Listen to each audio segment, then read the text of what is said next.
The handcuffs bit into Marcus Bennett's wrists with enough force to numb his fingers. Blood traced a warm line from his temple down to his jaw, copper taste flooding his mouth where his lip had split against the armrest. The aisle of Flight 447 stretched ahead like a gauntlet, every face a witness, every phone a camera pointed at his humiliation. Security Officer Silas Brennan's grip on his arm felt designed to hurt, not restrain. The fabric of Marcus's shirt tore as he stumbled forward, knees scraping the industrial carpet, pain radiating up both legs. "This is Marcus Bennett. 6 hours ago, nobody knew his name. Rewind." The alarm cut through the Brooklyn apartment at 4:47 a.m., 3 minutes before Marcus would have woken naturally. He silenced it with a practiced tap, no grogginess, just the immediate shift from sleep to purpose that came from 20 years of building something from nothing. The bedroom walls held no artwork, no photographs, nothing that screamed wealth or achievement. A single window overlooked a street where delivery trucks were already grinding through their routes, the city's infrastructure waking before its people. Marcus pulled on a sweater that had cost $1,800 but looked like it came from a clearance rack. Brunello Cucinelli, cashmere so fine it felt like air, the kind of luxury that whispered instead of shouted. The worn jeans were similar. Japanese selvage denim that appeared ordinary until someone with trained eyes noticed the construction. His sneakers showed genuine wear, not the manufactured distress fashion brands sold to people who'd never walked anywhere that mattered. The leather bag waiting by the door had scuffs along its edges, marks from a decade of travel, of boardrooms in 12 countries, of deals that shifted industries. The kitchen counter held a single espresso cup, the machine already purring through its routine. Marcus drank standing, looking at nothing in particular, his mind already in Geneva where a $250 million acquisition waited. Medical technology, the kind that would put diagnostic tools in rural clinics across 3 continents, the kind that saved lives in places where healthcare meant a 6-hour walk to the nearest road. The meeting was scheduled for 9 a.m. Central European Time. His flight left JFK at 7:30. He almost took a car service. The app was open on his phone, the button ready. But Marcus had learned long ago that the best intelligence came from staying close to the ground, from seeing how systems worked when nobody thought the boss was watching. He closed the app and called for an Uber instead. The driver didn't speak much, which suited Marcus fine. They merged onto the expressway as the sun started its slow climb, turning the city's glass towers into vertical rivers of gold. Traffic moved with surprising ease for a Thursday morning. Marcus watched the bridges pass, the infrastructure that kept 8 million people connected, fed, moving. He'd grown up in this city when it was rougher, meaner before the renovation wave that pushed working families to the edges. His mother had worked 3 jobs to keep him in a school district that mattered. She died before seeing him graduate college, before the first company, before any of it meant something. The memory surfaced without invitation. Marcus at 12, sitting in the back of a police cruiser, watching his father pressed against the hood of their car. The officer's knee in his father's back, the way his father's voice stayed calm even as the metal bit into his cheek. Even as passers-by stared with that particular blend of curiosity and judgment reserved for black men in handcuffs. His father's voice later that night after the charges were dropped, after the apologies that weren't really apologies. "Stay calm, Marcus. Always stay calm. Document everything. Let them show you who they are, then decide who you're going to be." Marcus had decided to be the person who owned the system instead of being crushed by it. 23 years old when he'd launched his first airline route optimization software. 28 when SkyBridge Airways emerged from his second company, built on algorithms that could predict passenger flow better than any human analyst. 35 when the IPO made him wealthy enough that wealth became irrelevant. 42 now, sitting in the back of a stranger's car, heading to an airport he owned but where nobody would recognize him. Terminal 4 rose ahead, its glass facade reflecting morning light. Marcus thanked the driver, grabbed his bag, and stepped into the flow of travelers. Families with too much luggage. Business types already on their phones, voices sharp with urgency. A young couple holding hands. That particular terror and excitement of people who didn't fly often. Marcus moved through them like water, invisible in his ordinariness. The first checkpoint came at the SkyBridge check-in counter. Marcus had booked under his own name. No special codes, no VIP flags in the system. He wanted to see what a passenger named Marcus Bennett experienced when that passenger looked like him, dressed like him, carried themselves like him.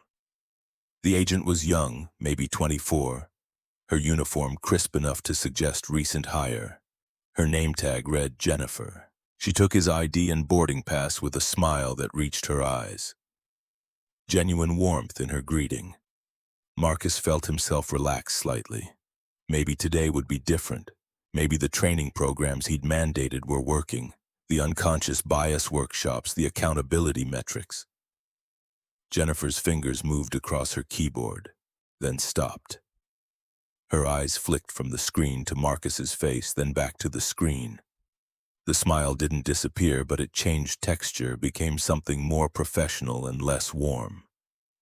"Mr. Bennett, I just need to verify some information."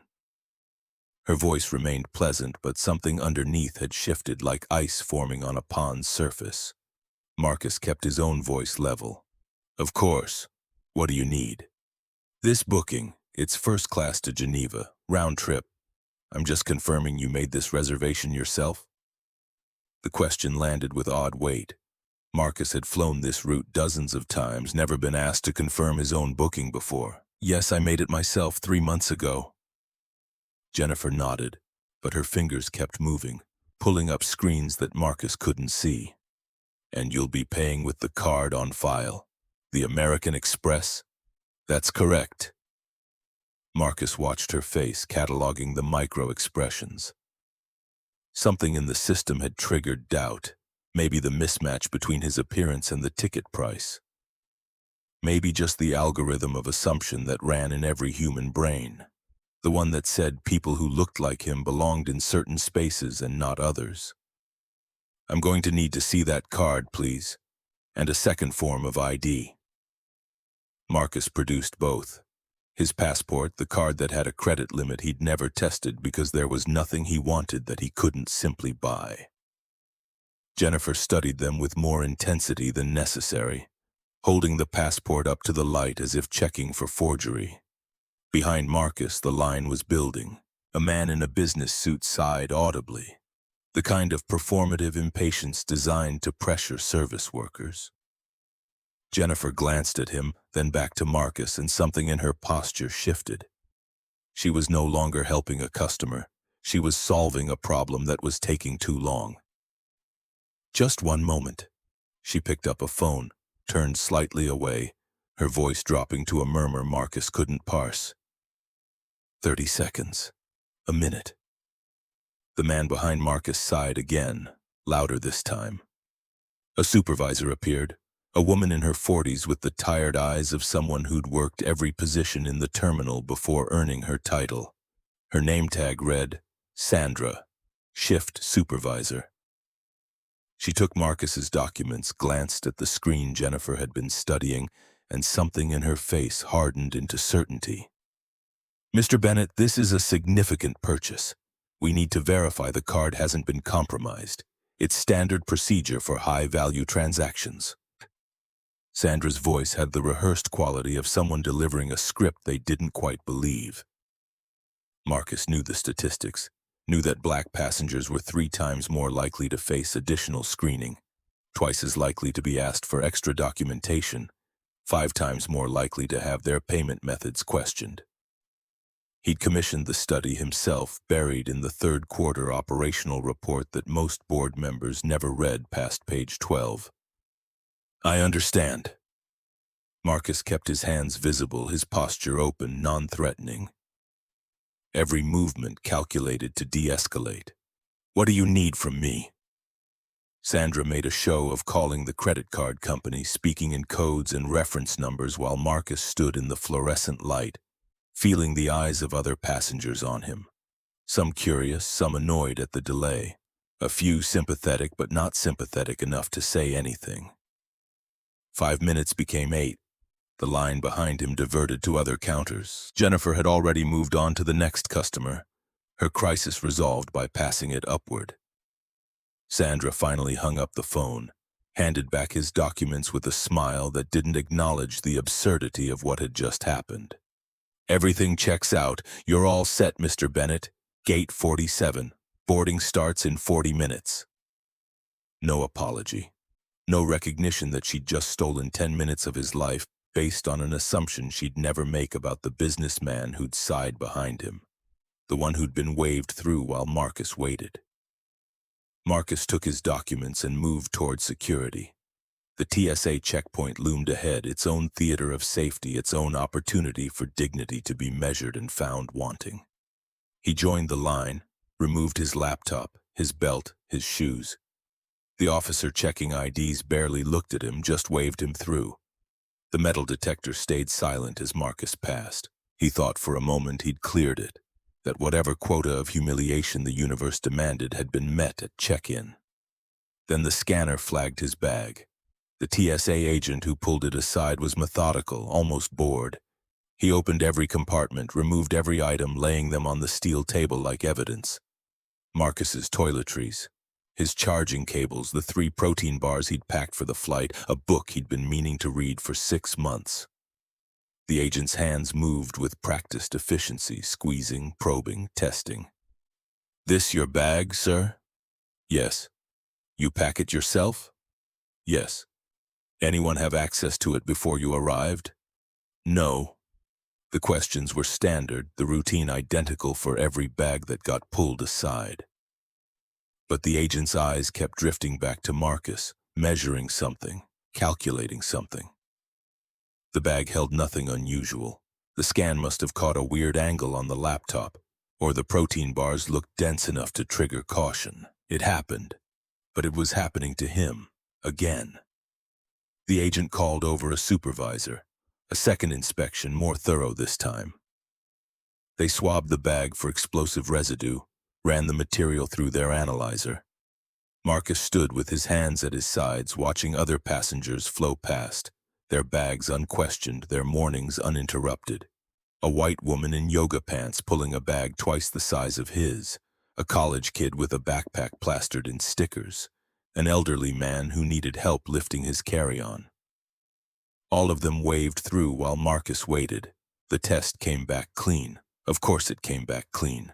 The supervisor nodded to the first agent, who began repacking Marcus's belongings with less care than he'd used to remove them. The protein bars got shoved in sideways, crushing against the book. The charging cables tangled into a knot. "You're all set. Sorry for the inconvenience." Marcus repacked properly, taking his time, refusing to be rushed by the impatience he could feel radiating from the agents. When he finally walked away, 23 minutes had passed since he'd entered security. He checked his watch. Boarding would start in 17 minutes. The walk to gate 47 took another 8. Marcus arrived to find the area already crowded, passengers clustering near the desk where agents were setting up for the boarding process. He found a seat near the windows, far enough from the crowd to think, close enough to hear the announcements. His phone buzzed. 3 emails from his COO, flagging decisions that couldn't wait. A text from his legal team about the Geneva acquisition, last-minute details about escrow and transfer schedules. Marcus answered them efficiently, fingers moving across the glass with the speed of someone who'd built his fortune on managing information flow. He almost missed the first boarding call. "SkyBridge Flight 447 to Geneva is now boarding our first class and premium passengers. We welcome Diamond and Platinum members to board at this time." Marcus stood, grabbed his bag, and joined the small queue at the priority lane. 3 people ahead of him, a couple in their 60s, dressed in the casual luxury of people who flew first class as routine. Behind them, a woman in her late 30s, designer everything, the kind of outfit that cost more than most people's monthly rent but was selected to look effortless. The gate agent scanning passes was Diane Merrick, according to her name tag. 48, if Marcus had to guess, with the posture of someone who'd spent 20-plus years in the industry. Her smile for the elderly couple was warm, practiced. She commented on their diamond status, welcomed them aboard with genuine-sounding enthusiasm. The woman ahead of Marcus got similar treatment, a brief moment of recognition, a comment about how lovely Geneva was this time of year. Then it was Marcus's turn. He handed over his boarding pass and ID. Diane took them, scanned the pass, and her expression shifted in that now familiar way. The smile stayed in place, but the warmth drained from it like water from a cracked glass. "Mr. Bennett, let me just verify this." Her voice carried that same professional courtesy as the check-in agent, as the TSA supervisor, the tone that meant she was doing him a favor by not outright questioning his legitimacy. "There's a problem?" Marcus kept his voice neutral, curious, not defensive. No problem, just confirming. You're in seat 1A, first class, is that correct?" Marcus had been asked to confirm his name, his address, his credit card, his bag, his identity twice already this morning. Now his seat assignment needed verification. "That's correct." Diane studied her screen with an intensity that suggested she was reading a novel, not a simple seat assignment. Her fingers moved across the keyboard, pulling up information Marcus couldn't see behind him. The line was building again. He could feel the impatience gathering like storm pressure. "When did you book this ticket, Mr. Bennett?" 3 months ago. "Is there an issue with the reservation?" "No, it's just..." Diane glanced up at him, her eyes doing that quick assessment people thought was subtle but never was, taking in his sweater, his jeans, his worn sneakers, calculating whether the person in front of her matched the price point of the ticket he held. "We sometimes have issues with upgrades that don't process correctly. I want to make sure you're in the right seat." "I purchased the ticket at full price, no upgrade." Diane nodded slowly, her doubt visible in the set of her mouth. "Let me just call down to the aircraft and confirm there hasn't been a double booking situation. We've had some system glitches lately." She picked up the phone. Marcus stood in the priority lane, his boarding pass still in her hand, while she spoke in low tones to someone on the plane. The couple who'd boarded ahead of him were already down the jetway, probably settling into their seats. The woman with the designer outfit was likely pouring herself champagne. Marcus was still at the gate, being verified. "Okay, thank you." Diane hung up, looked at Marcus with an expression that might have been embarrassment or might have been annoyance at having her suspicions proved wrong. "You're all set. Sorry for the delay. Equipment issues."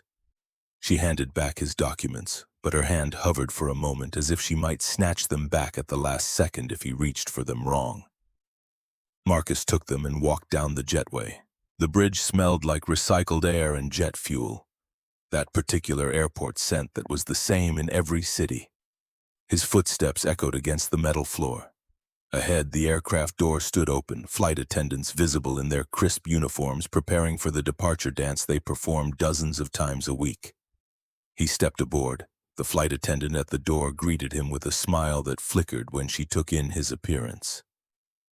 Marcus had learned to read these micro-expressions, the subtle recalibrations that happened in the first 3 seconds of an encounter.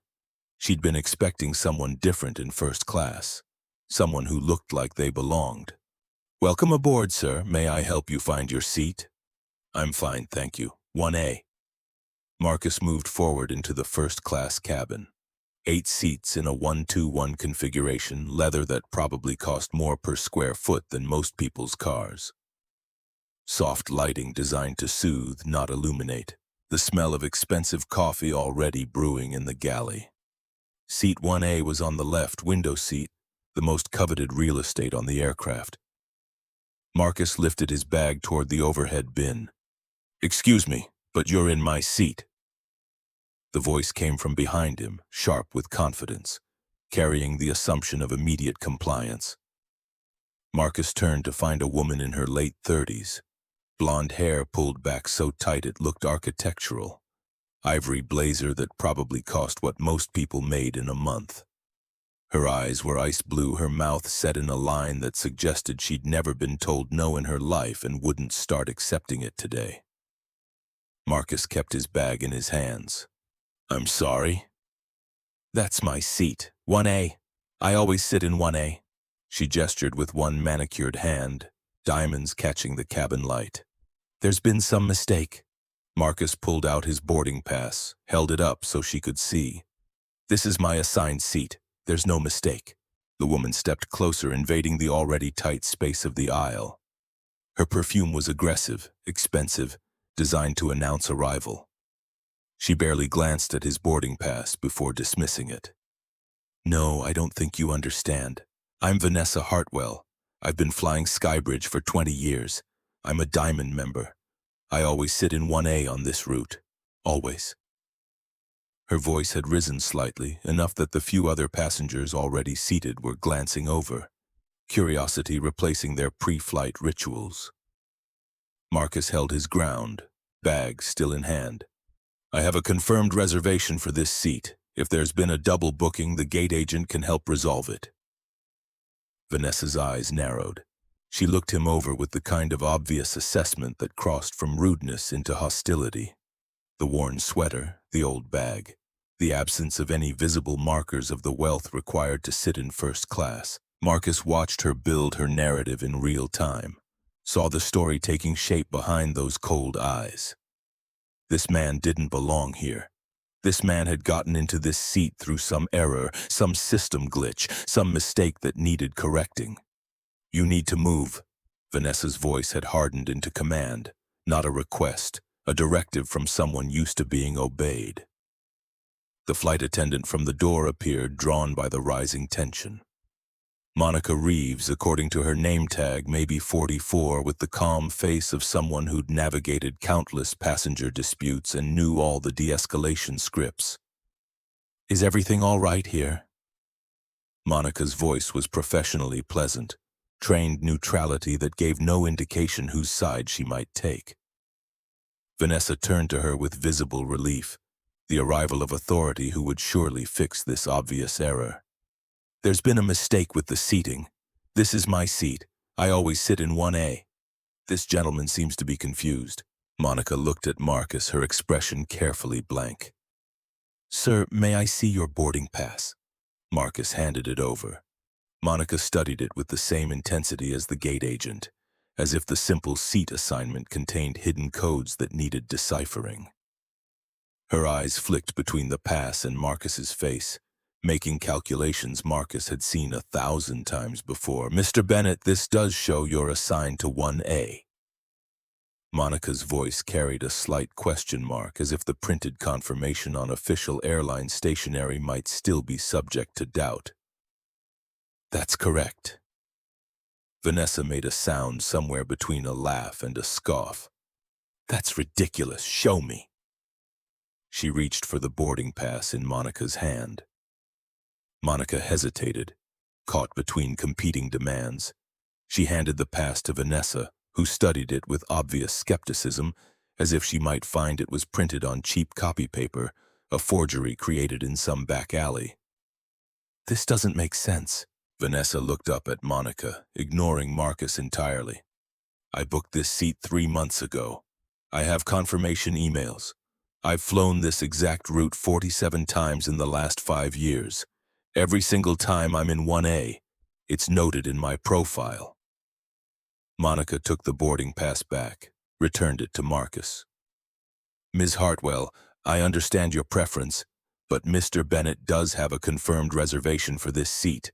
Your assignment today is 4B, which is also a fully lie-flat seat in business class with—" "I don't do 4B." Vanessa cut her off, voice rising another notch. Other passengers were definitely watching now, some with sympathy for Vanessa, some with irritation at the delay, a few with growing discomfort at where this confrontation seemed headed. "I do 1A. That's what I paid for. That's what I expect." Monica glanced at Marcus and something in her expression shifted. A decision being made, calculations running behind professional courtesy. Sir, we do have an excellent seat available in 4B. It's still business class, fully lie flat, and we'd be happy to— No. Marcus's voice stayed level, but steel had entered it. I paid for this seat. I'm sitting in this seat. Vanessa's face flushed, red creeping up her neck. Look at you. The words came out sharp, designed to cut. That jacket, those shoes, that bag. You really expect people to believe you paid full price for first class? The cabin went very quiet. Someone's phone screen dimmed. The sound of the auxiliary power unit suddenly seemed louder, filling the space where conversation had died. Monica's professional mask slipped for just a moment, shock registering before she caught herself. But she didn't step in, didn't shut down the escalation, just stood there, caught between protocol and something uglier. Marcus felt it then, the familiar tightening in his chest. The moment when a routine interaction crossed into territory he'd navigated his entire life. The space where assumptions became accusations, where his presence became a problem that needed solving. Ma'am, I paid full price for this ticket. I have every right to be here. Marcus kept his voice calm, each word precisely placed. Vanessa's laugh was cold, performative, designed for the watching audience. Of course you did. And I'm sure there's a perfectly logical explanation for how someone like you ended up in first class. She pulled a wallet from her designer bag, extracted $500 bills with the casual ease of someone for whom money was purely theoretical. She held them out toward Marcus, letting them hang in the air between them like an accusation. Here, take this. Go sit somewhere more comfortable, somewhere more appropriate. Everyone wins. The bills fluttered slightly in the recycled air. Marcus stared at them, at the casual cruelty of the gesture, the assumption that he could be bought, moved, relocated like a piece of misplaced cargo. Around them, the cabin held its breath. A businessman across the aisle had his phone out, pointed in their direction, not even pretending not to record.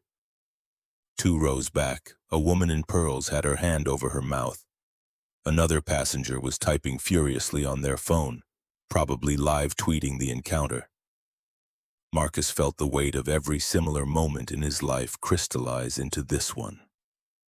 Every time he'd been followed in a store, every cab that hadn't stopped. Every meeting where someone assumed he was the assistant, not the executive. Every space where his presence required explanation, justification, proof. His father's voice echoed across 30 years. Stay calm, document everything, let them show you who they are, then decide who you're going to be. Marcus looked at the money, then at Vanessa's face, then at Monica, who stood frozen between them like a referee who'd lost control of the match. Put your money away. His voice was quiet, but it carried. I'm not moving, not. Vanessa's eyes widened, genuine shock breaking through her entitled fury. Nobody told her no, not about seats, not about anything. Excuse me? I said I'm not moving. This is my seat. I paid for it. I'm sitting in it. Marcus turned away from her, moved to lift his bag into the overhead compartment. Vanessa's hand shot out, grabbed his arm. Not hard, but the contact was enough. Crossing a line from verbal to physical, from confrontation to something more dangerous. Don't you dare turn your back on me. Her voice had gone shrill, control slipping. Do you know who I am? Do you have any idea what I can do to you? Monica finally stepped in, but not the way Marcus needed her to. Not to defend him, to de-escalate Vanessa, to acknowledge the absurdity and cruelty of what was happening. Instead, she gently touched Vanessa's arm, the gesture sympathetic, understanding. Ms. Hartwell, please let me handle this. Monica turned to Marcus, and her voice had cooled several degrees. Sir, I'm going to have to ask you to step into the galley area while we sort this out. Marcus stayed where he was. Sort what out? I have the correct seat. There's nothing to sort out. Sir, Monica's tone had shifted from neutral to warning. You're causing a disruption. If you don't comply, I'll have to call the captain. The absurdity of it hit Marcus like a physical blow. He was causing the disruption. Not Vanessa, who'd confronted him, insulted him, tried to bribe him, grabbed his arm. Him for having the audacity to sit in a seat he'd legally purchased. "Call the captain." Marcus heard himself say it, heard the line being crossed, but couldn't stop it, wouldn't stop it. Because if he backed down now, if he accepted the seat in 4B, if he took Vanessa's money and made himself small enough to fit into the space they wanted to put him in, he'd be complicit in his own erasure. Monica's face hardened. She reached for the phone in the galley, punched a code. 30 seconds later, the cockpit door opened and Captain Caldwell Thornton emerged.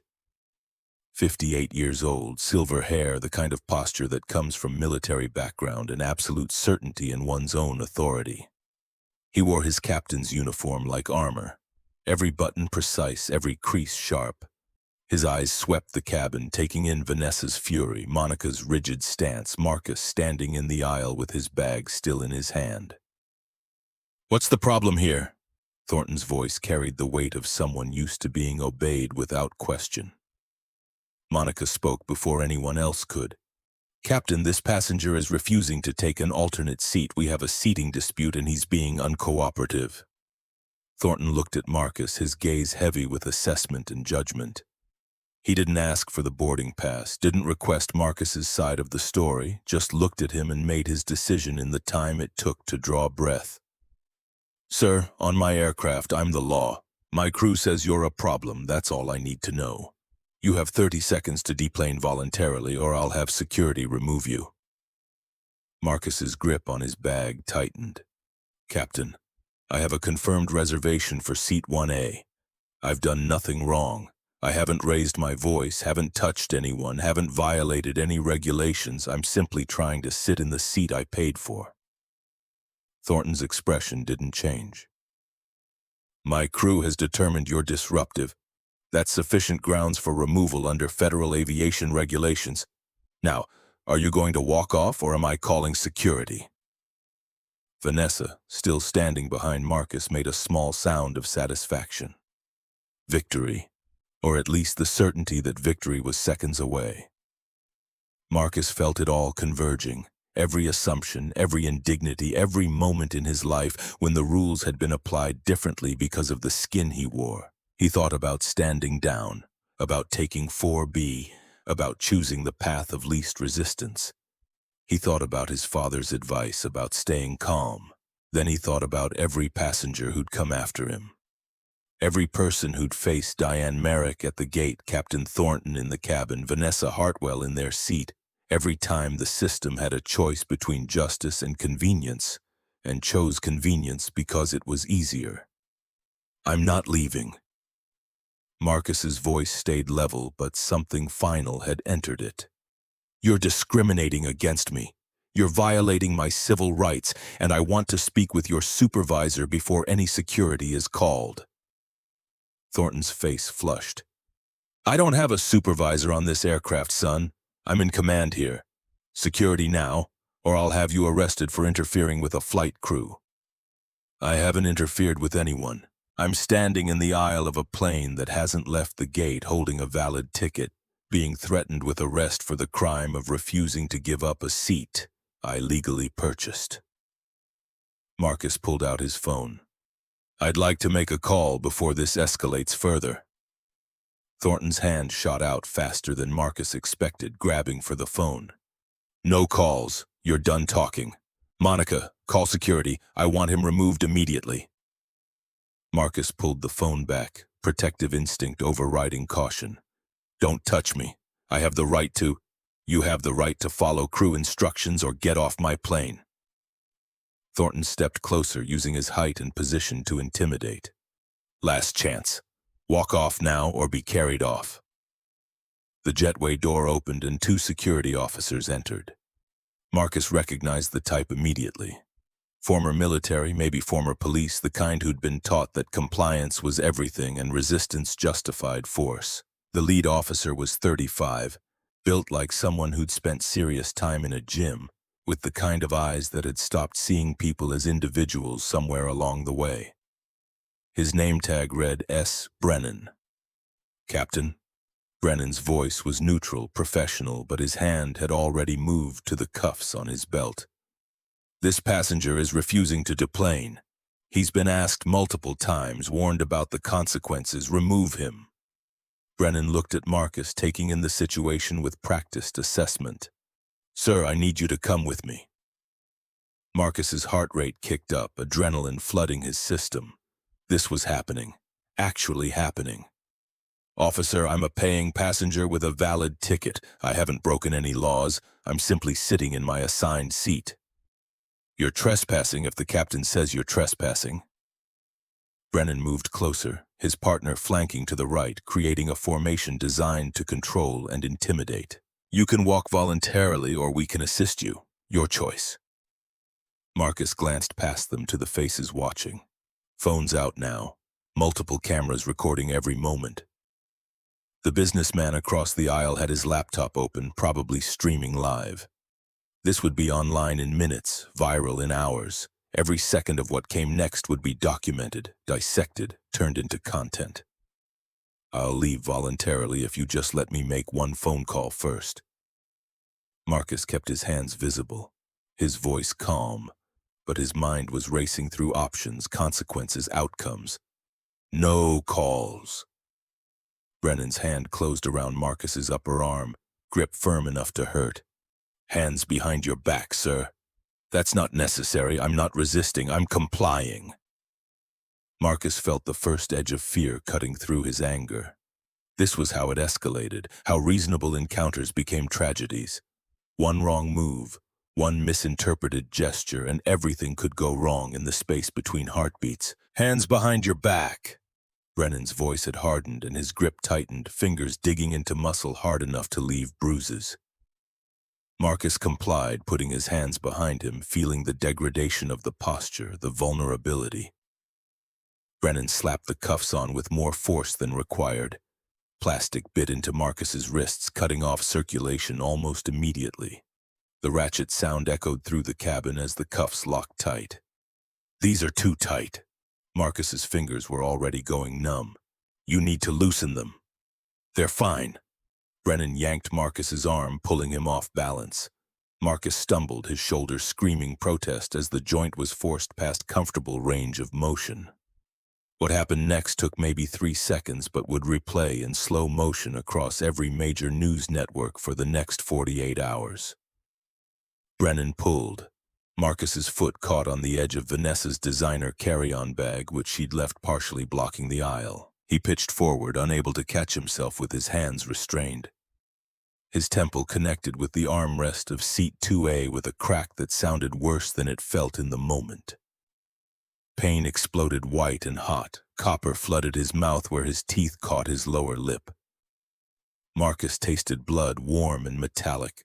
Felt it running down the side of his face, hot against his skin. The cabin tilted for a moment, his vision blurring. "He's resisting!" Brennan shouted, loud enough for every camera to hear, establishing the narrative even as he wrenched Marcus back upright. Marcus's shirt tore, the fabric giving way under the rough handling. His knees hit the floor, industrial carpet abrading through his jeans. Brennan grabbed a fistful of his sweater and dragged him forward down the aisle, past the watching passengers who did nothing but film and gasp and murmur among themselves. Marcus tried to keep his feet under him, tried to maintain some dignity, but Brennan was moving too fast, pulling too hard. His knees scraped along the floor. The blood from his temple dripped onto his shoulder, onto the carpet, leaving a trail like breadcrumbs. Nobody intervened. Not Monica, not the captain, not any of the 150 passengers who watched a bleeding man being dragged through the aircraft they all shared. A few looked horrified. Most looked uncomfortable. Some looked satisfied, as if justice was being served, as if they'd witnessed a threat being neutralized.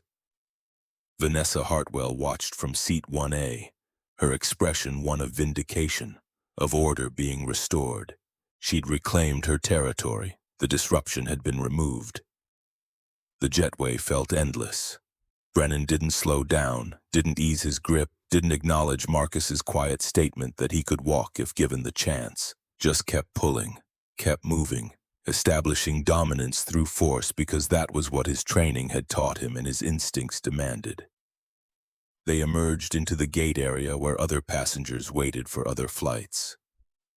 All of them turning to watch, phones coming out to capture this moment, this man being removed from a plane with blood on his face and handcuffs on his wrists.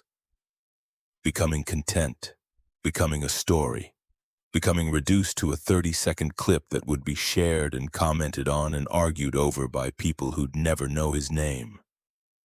Brennan pulled him into a security office, small and windowless, with a table bolted to the floor and chairs designed for discomfort. He pushed Marcus into one of the chairs, finally releasing his grip. "Don't move!" Brennan positioned himself by the door, hand still on his belt, ready to respond to any perceived threat. Marcus sat, wrists screaming behind his back, blood still trickling from his temple, and felt the full weight of what had just happened settle over him. Not the physical pain, though that was real enough. The systematic dismantling of his dignity in front of hundreds of witnesses. The casual efficiency with which the system had moved to put him in his place. His phone was still in his pocket, unreachable with his hands cuffed. But Brennan's phone buzzed. Then again, then a third time. The officer pulled it out, glanced at the screen, and his face went pale. "What the hell?" His voice had lost its confident edge. He looked at Marcus, then back at his phone, then at the door. The airport security channel was erupting. Marcus couldn't hear the specifics, but he could see the impact in Brennan's body language. Confusion, concern, the first edge of fear. Whatever was happening, it was bigger than one passenger removed from one flight. The ripples had started. Marcus's head throbbed. His wrists had gone from numb to burning. Blood had soaked through his collar, ruining the expensive sweater that looked cheap. But underneath the pain and indignity, something else was building. Not anger, though that was there, not even the desire for revenge, though he'd be lying if he said the thought didn't cross his mind. Certainty. Cold, clear, absolute certainty about what came next. They'd shown him who they were. Diane at the gate, Vanessa in the cabin, Monica and Captain Thornton, Brennan with his casual brutality. An entire system that functioned smoothly until someone like Marcus refused to make himself smaller. Now it was time to decide who he was going to be. Marcus looked up at Brennan, who was still staring at his phone like it had turned into a snake. "I need to make a phone call. It's my legal right." Brennan's eyes snapped up. For the first time, doubt flickered in them. "You'll get your call at the station. That call is going to cost you your job." Marcus's voice was quiet, matter-of-fact, containing no threat because it wasn't a threat, just information, just the truth waiting to unfold. One phone call, and everything changes. You might want to think about that before you make this worse. Brennan's jaw tightened, but his hand moved toward his pocket, toward his own phone, toward the possibility that maybe, just maybe, he'd made a mistake bigger than his authority could cover. Outside the small office, Flight 447 was preparing to push back. Vanessa Hartwell was settling into Seat 1A, accepting a champagne flute from Monica, feeling the satisfaction of having claimed what was rightfully hers. Captain Thornton was running through his pre-flight checks, secure in the righteousness of his decision, confident in his command. None of them knew yet. None of them understood what was coming. But they would. Very soon they would.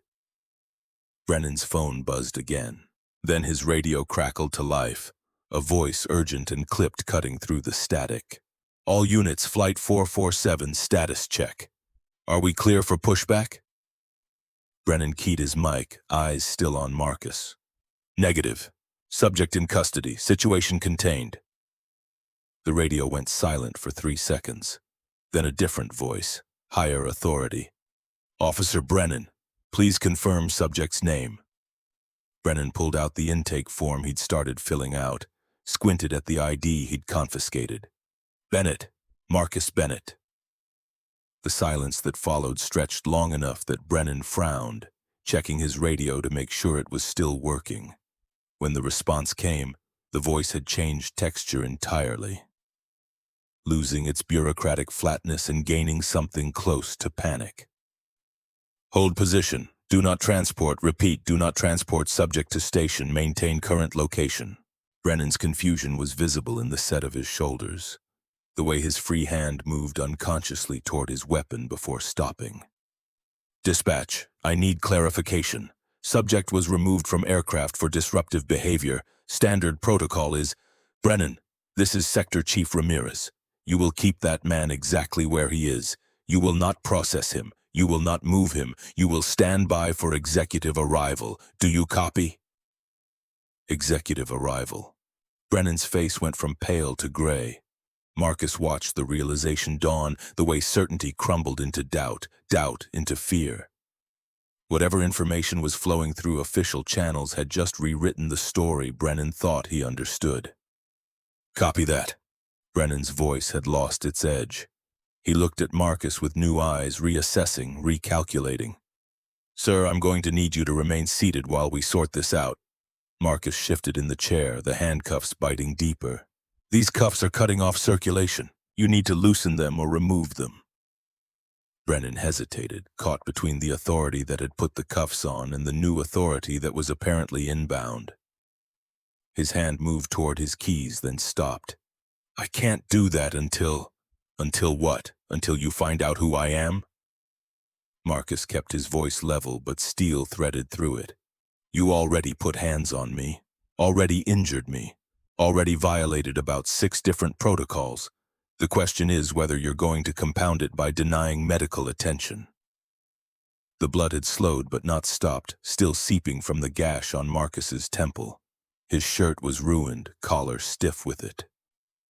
Brennan's eyes tracked the damage like he was seeing it for the first time, really seeing it, understanding that every drop would be documented, photographed, turned into evidence.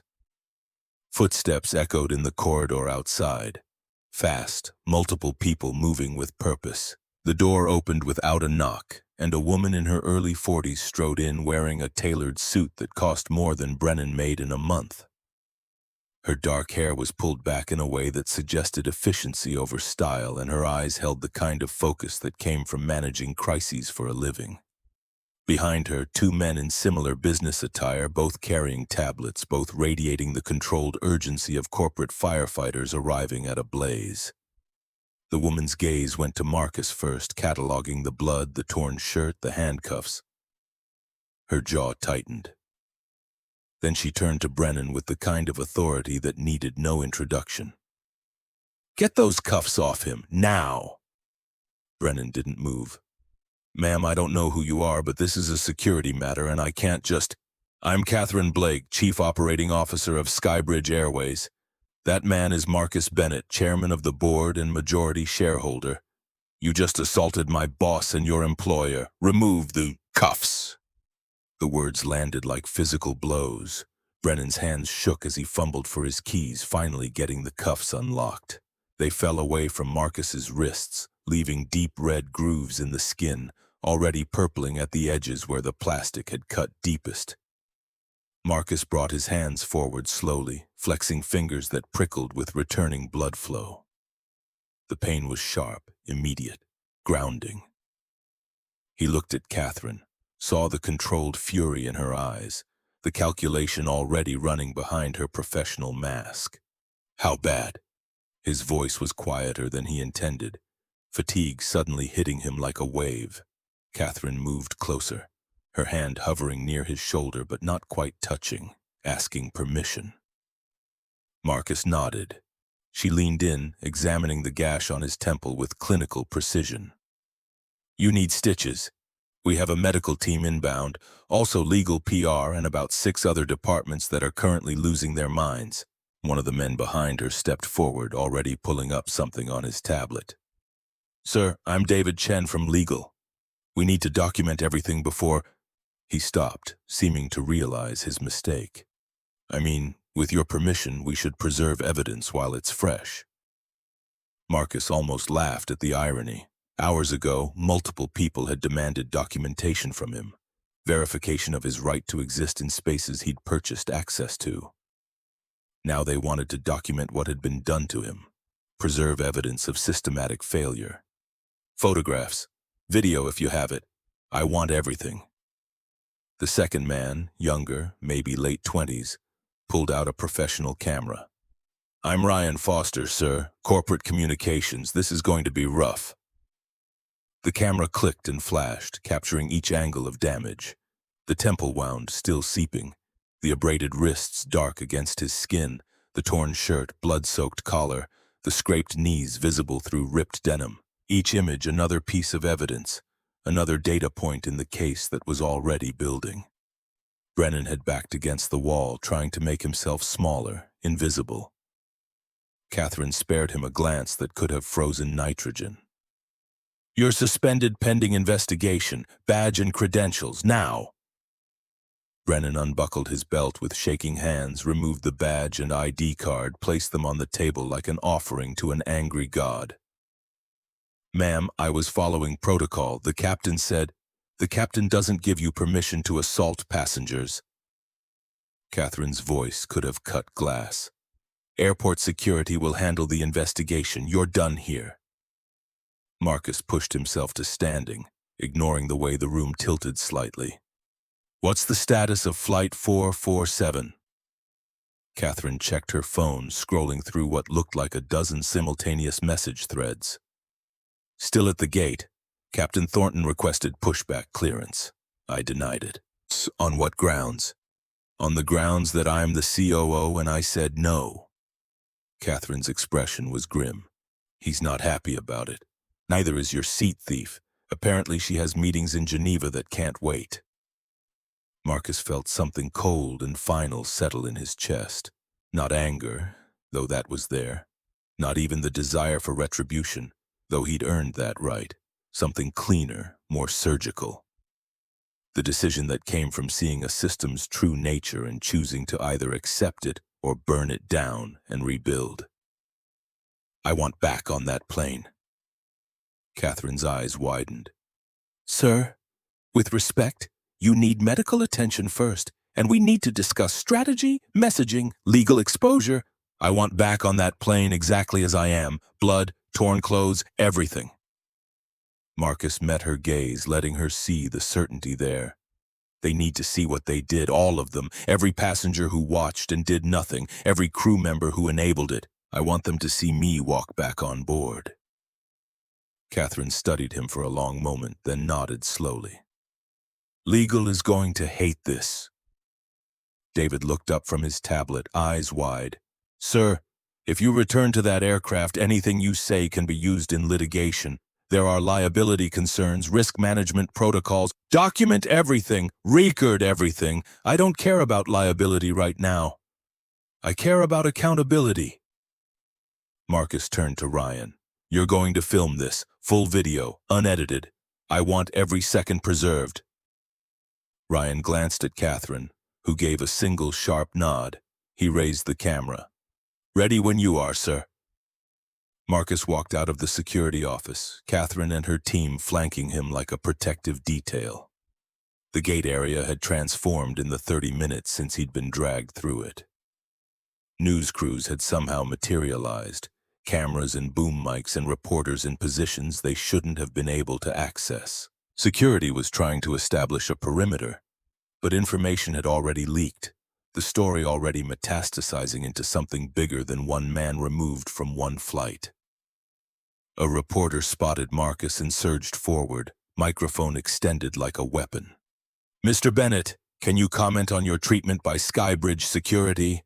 Are you planning to sue? Catherine's hand came up. Professional deflection. No comment at this time. Please respect Mr. Bennett's privacy. But Marcus stopped walking, looked directly at the camera, let it capture the blood still wet on his face, the torn shirt, the marks on his wrists. What happened to me happens to people every day. The only difference is that I have the power to do something about it, and I will. The reporter's eyes lit up, smelling a story going from local incident to national news. What are you planning to do?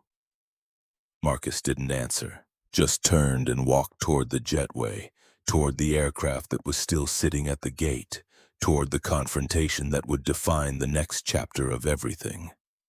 The jetway smelled the same as before, recycled air and fuel, but it felt different now. Marcus's footsteps echoed against the metal floor, each one a count toward reckoning. Catherine walked beside him, her phone buzzing constantly, ignored. Ryan filmed from behind, camera capturing the slow walk toward the aircraft door. The flight attendants at the entrance were different from before. Monica had been replaced by a senior purser Marcus didn't recognize, an older woman whose face went pale when she saw him. Behind her, two other crew members, both staring like they'd seen a ghost. The senior purser found her voice first. "Mr. Bennett, sir, we were told—" She stopped, seeming to realize anything she said would be inadequate.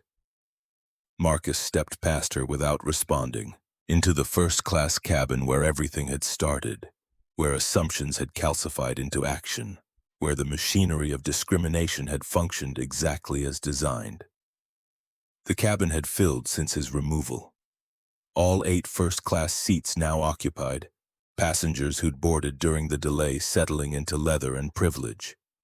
They looked up as Marcus entered, their expressions cycling through confusion, recognition, shock, horror, as they processed the bloodied man in torn clothes standing in the aisle. Vanessa Hartwell sat in 1A, champagne flute halfway to her lips, frozen in the exact posture of entitled comfort Marcus had interrupted earlier. Her face went through its own transformation, confusion shifting to recognition, recognition to disbelief, disbelief to something approaching terror. Marcus walked slowly down the aisle, letting everyone see him, letting them register what their silence had enabled, what their complicity had produced. Blood on the carpet where he'd been dragged. His blood dried now, a trail of evidence that industrial cleaners would try to erase but cameras had already preserved. He stopped at row 1, looked down at Vanessa in his seat. "Ma'am, you're in my seat." Vanessa's hand trembled, champagne sloshing against crystal. Her mouth opened, closed, opened again. No words came out. The practiced certainty that had carried her through their earlier confrontation had evaporated, leaving only the naked realization that she'd made a catastrophic miscalculation. Behind Marcus, Catherine spoke with quiet authority. "Ms. Hartwell, you need to move. Now." Vanessa tried to find her voice, some thread of the confidence that had let her dismiss Marcus as unworthy of first class. "I don't. This is my seat. I paid for—" "You didn't pay for anything." Marcus's voice was soft, almost gentle, which made it more devastating than shouting would have been. "I paid for this seat 3 months ago. You had a confirmed reservation in 4B. What you did was demand that I be removed because you decided I didn't belong. Because you looked at me and made assumptions about who I was and what I deserved, and everyone around you agreed. The crew agreed, the captain agreed, security agreed. An entire system agreed that I should be dragged bleeding from this aircraft so you could sit in a seat that was never yours." The cabin was absolutely silent. No one moved. Several phones were out, recording but quietly now, trying not to draw attention. The businessman who'd live-tweeted Marcus's removal had his screen down, face ashen. Vanessa's eyes filled with tears, but they looked more like fear than remorse. "I didn't know. I didn't know who you were." The words hung there, revealing everything. Not an apology for her actions, but regret for choosing the wrong target. If Marcus had been anyone else, anyone without power, her behavior would have been perfectly acceptable in her worldview. The problem wasn't what she'd done. It was that she'd done it to someone who could fight back. Marcus felt the weight of that understanding settle over him. This wasn't about Vanessa specifically. She was a symptom, not the disease. The disease was the system that had validated her at every step, that had given her power over him through nothing more than assumptions about who belonged and who didn't. "I know you didn't know." Marcus kept his voice level, factual. "That's the point. You didn't need to know. You saw someone who didn't match your expectations and you felt entitled to remove them. The crew didn't question you. The captain didn't question you. Security didn't question you. Because the system is designed to believe people like you and question people like me. Catherine stepped forward, phone in hand. Ms. Hartwell, airport police are on their way. You're being detained for assault, filing false complaints, and interfering with aircraft operations. You need to gather your belongings and exit the aircraft. Vanessa's tears came faster now, mascara tracking down her face. Please, I made a mistake. I'm sorry, I didn't mean. You meant exactly what you did. Marcus moved past her, claiming the overhead bin space where his bag should have been. Would have been if the last hour hadn't happened. You meant to assert your dominance. You meant to put me in what you considered my place. You meant every word of what you said and every assumption behind those words. 2 airport police officers entered the cabin, different from Brennan, older, their faces neutral but their eyes taking in every detail. The senior officer approached Vanessa with careful professionalism. Ma'am, we need you to come with us. Vanessa looked around the cabin, desperate, searching for an ally, someone who would intervene on her behalf the way the crew had earlier. But the other passengers had their eyes down, suddenly fascinated by their phones, their magazines, the safety card they'd ignored during the demonstration. No one met her gaze, no one spoke up. She gathered her designer bag with shaking hands, stood on unsteady legs, let the officers guide her toward the exit. As she passed Marcus, she tried once more. I'll lose everything. Please, my job, my reputation, please don't do this. Marcus watched her go, feeling no satisfaction in her fear, no pleasure in her fall, just the cold certainty that came from understanding that her loss was necessary. Not for revenge, but for the fundamental truth that systems only changed when the people who benefited from injustice finally faced consequences that mattered. The cabin door closed behind Vanessa. The silence that followed was different from before, heavier, weighted with the understanding that everyone present had just witnessed something that would have repercussions far beyond this single flight. Marcus turned to face the remaining passengers, blood still drying on his face, shirt still torn and stained, wrists still bearing the marks of handcuffs that shouldn't have been applied. He let them see all of it. My name is Marcus Bennett. I own SkyBridge Airways. I'm the chairman of the board and majority shareholder. His voice carried through the cabin, quiet but absolute. What happened to me in the last hour should never happen to anyone. Not because of who I am, but because it's fundamentally wrong.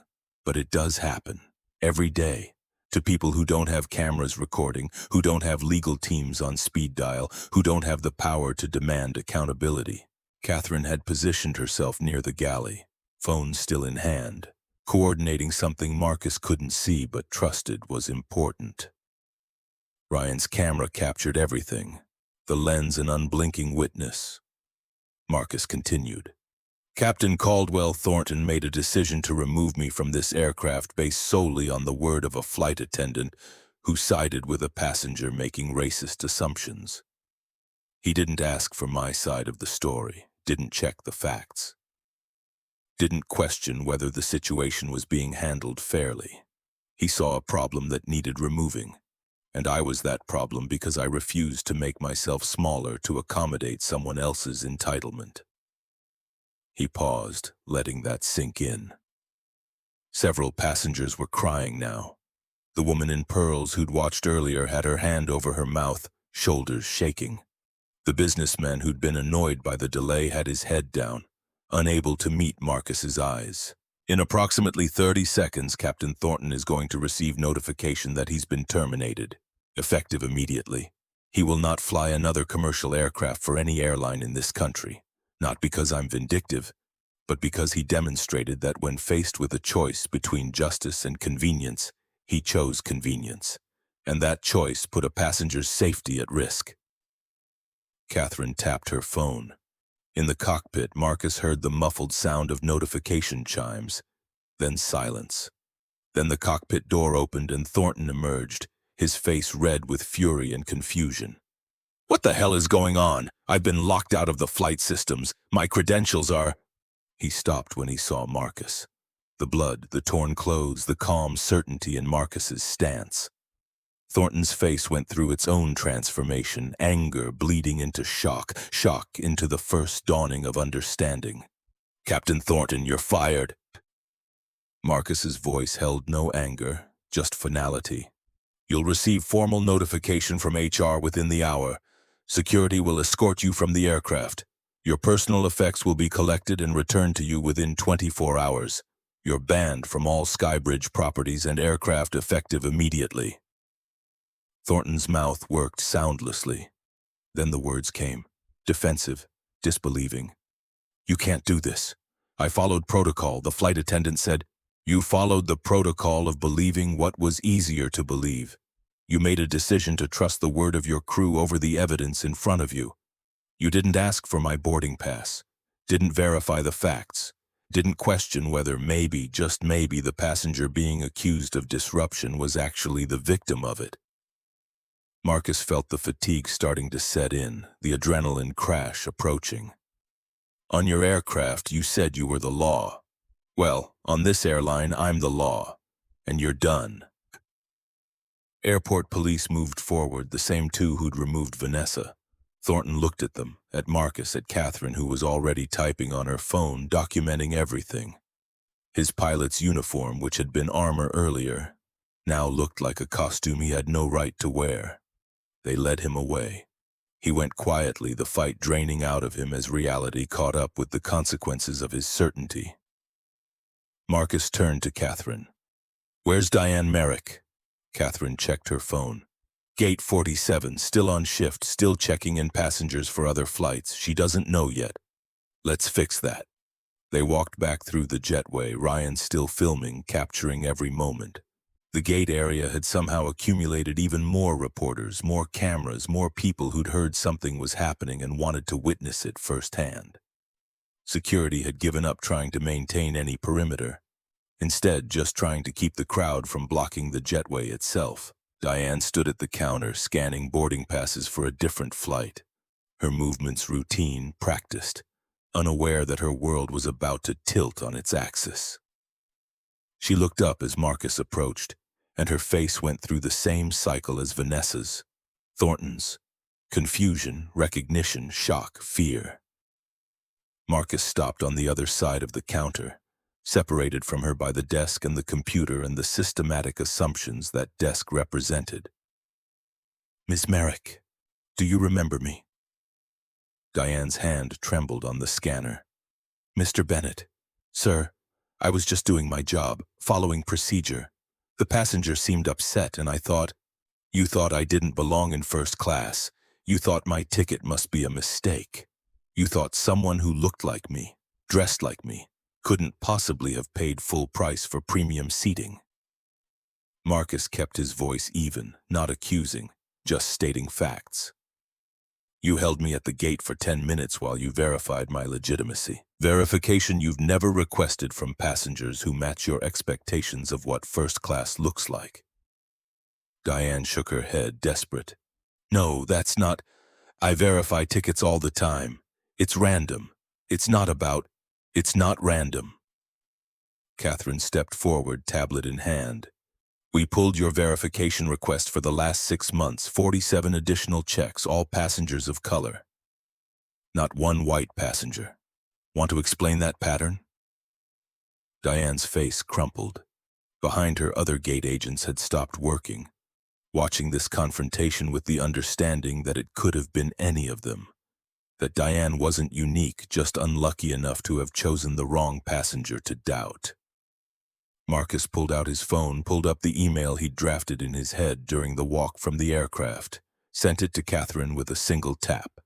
"Ms. Merrick, you're terminated effective immediately. You'll receive formal notification within the hour. Security will escort you from the airport. You're banned from all SkyBridge properties indefinitely."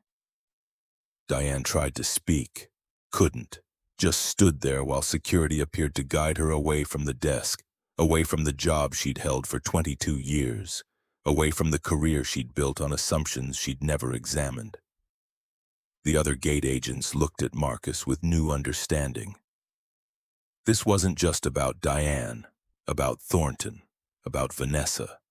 This was about every interaction, every assumption, every moment when they'd chosen convenience over fairness because convenience was easier and fairness required work. Marcus's phone buzzed. A text from Catherine. Derek Hartwell inbound. Private jet landing in 15 minutes. Marcus felt something tighten in his chest. Of course Vanessa's husband was coming. Of course there would be another confrontation, another attempt to use power and position to avoid consequences. He almost smiled at the predictability of it. He walked to a chair near the windows overlooking the tarmac, sat carefully, feeling every bruise, every scrape, every place where violence had left its mark. Ryan positioned himself nearby, camera still rolling. Catherine made phone calls, her voice low and urgent, coordinating whatever came next. The minutes ticked past. Marcus watched aircraft taxi, take off, land. The ordinary operations of an airport continuing while inside Terminal 4, dominoes kept falling.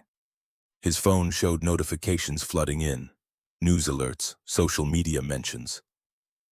The video of his removal had gone nuclear, trending on every platform, shared by celebrities and activists and ordinary people who saw in his experience an echo of their own. 10 million views. 20 million. The number climbed faster than Marcus could track. Each view a witness, each share an amplification of what had happened and what it meant. A sleek private jet touched down on the executive runway, taxied to the private terminal. Marcus watched it park, watched the door open, watched a man in an expensive suit storm down the stairs like he was arriving to save the day. Derek Hartwell, Vanessa's husband, Vice President of Global Logistics at FuelMax Corporation. A man who'd built his career on relationships and leverage and the assumption that power was currency that could buy anything.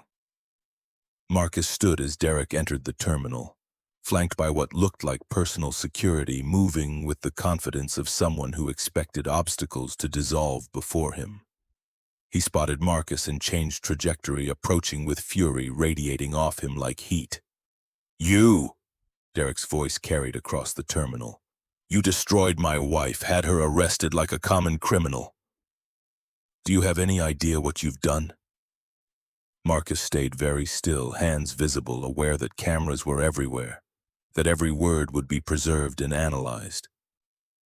"Your wife attempted to have me removed from a seat I'd legally purchased. She made racist assumptions and demanded the crew act on them. She's facing the consequences of her choices." Derek got close, too close, invading space in a way designed to intimidate. "Consequences? She made a mistake. She thought I didn't belong, based on nothing but what I look like." Marcus held his ground, and an entire system agreed with her. "Including you, apparently." Derek's face flushed darker. "You have no idea who you're messing with. FuelMax supplies jet fuel to 60% of the airports on the eastern seaboard. One phone call from me and your fleet is grounded. Every single aircraft." The threat hung in the air, heavy with the weight Derek clearly thought it carried.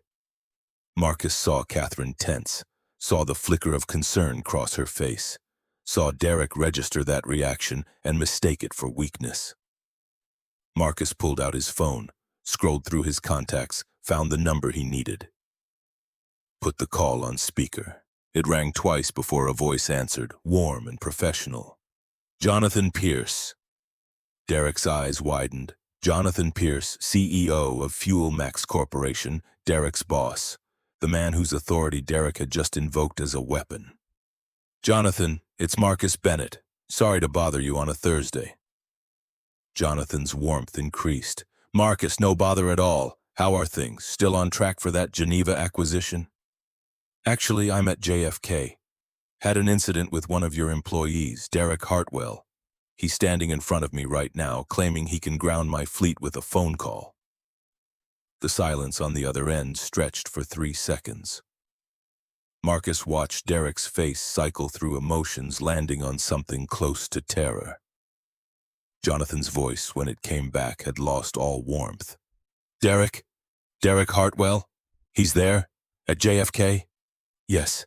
He seems upset about his wife being arrested for assault and discrimination.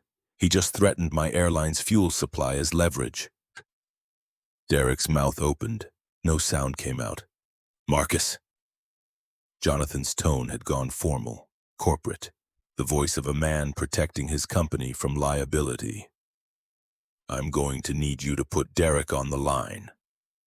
Marcus held out his phone.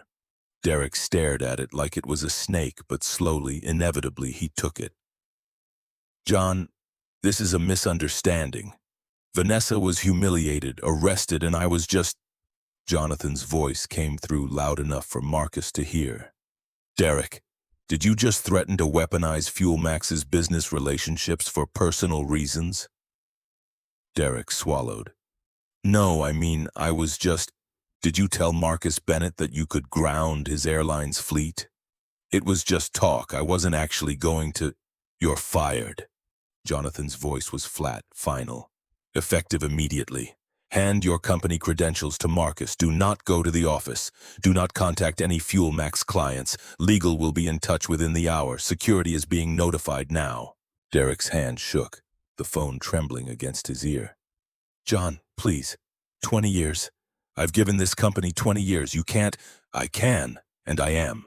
Your judgment is compromised, your ethics are questionable, and you just created massive legal exposure for FuelMax by threatening a business partner. You're done, Derek. Hand Marcus your credentials, now. The call ended. Derek stood frozen, still holding Marcus's phone, his face the color of old paper. Slowly, mechanically, he reached into his jacket, pulled out his FuelMax badge and ID card, placed them in Marcus's outstretched hand, like he was surrendering weapons after a defeat. Marcus pocketed them. You're going to want to call a lawyer.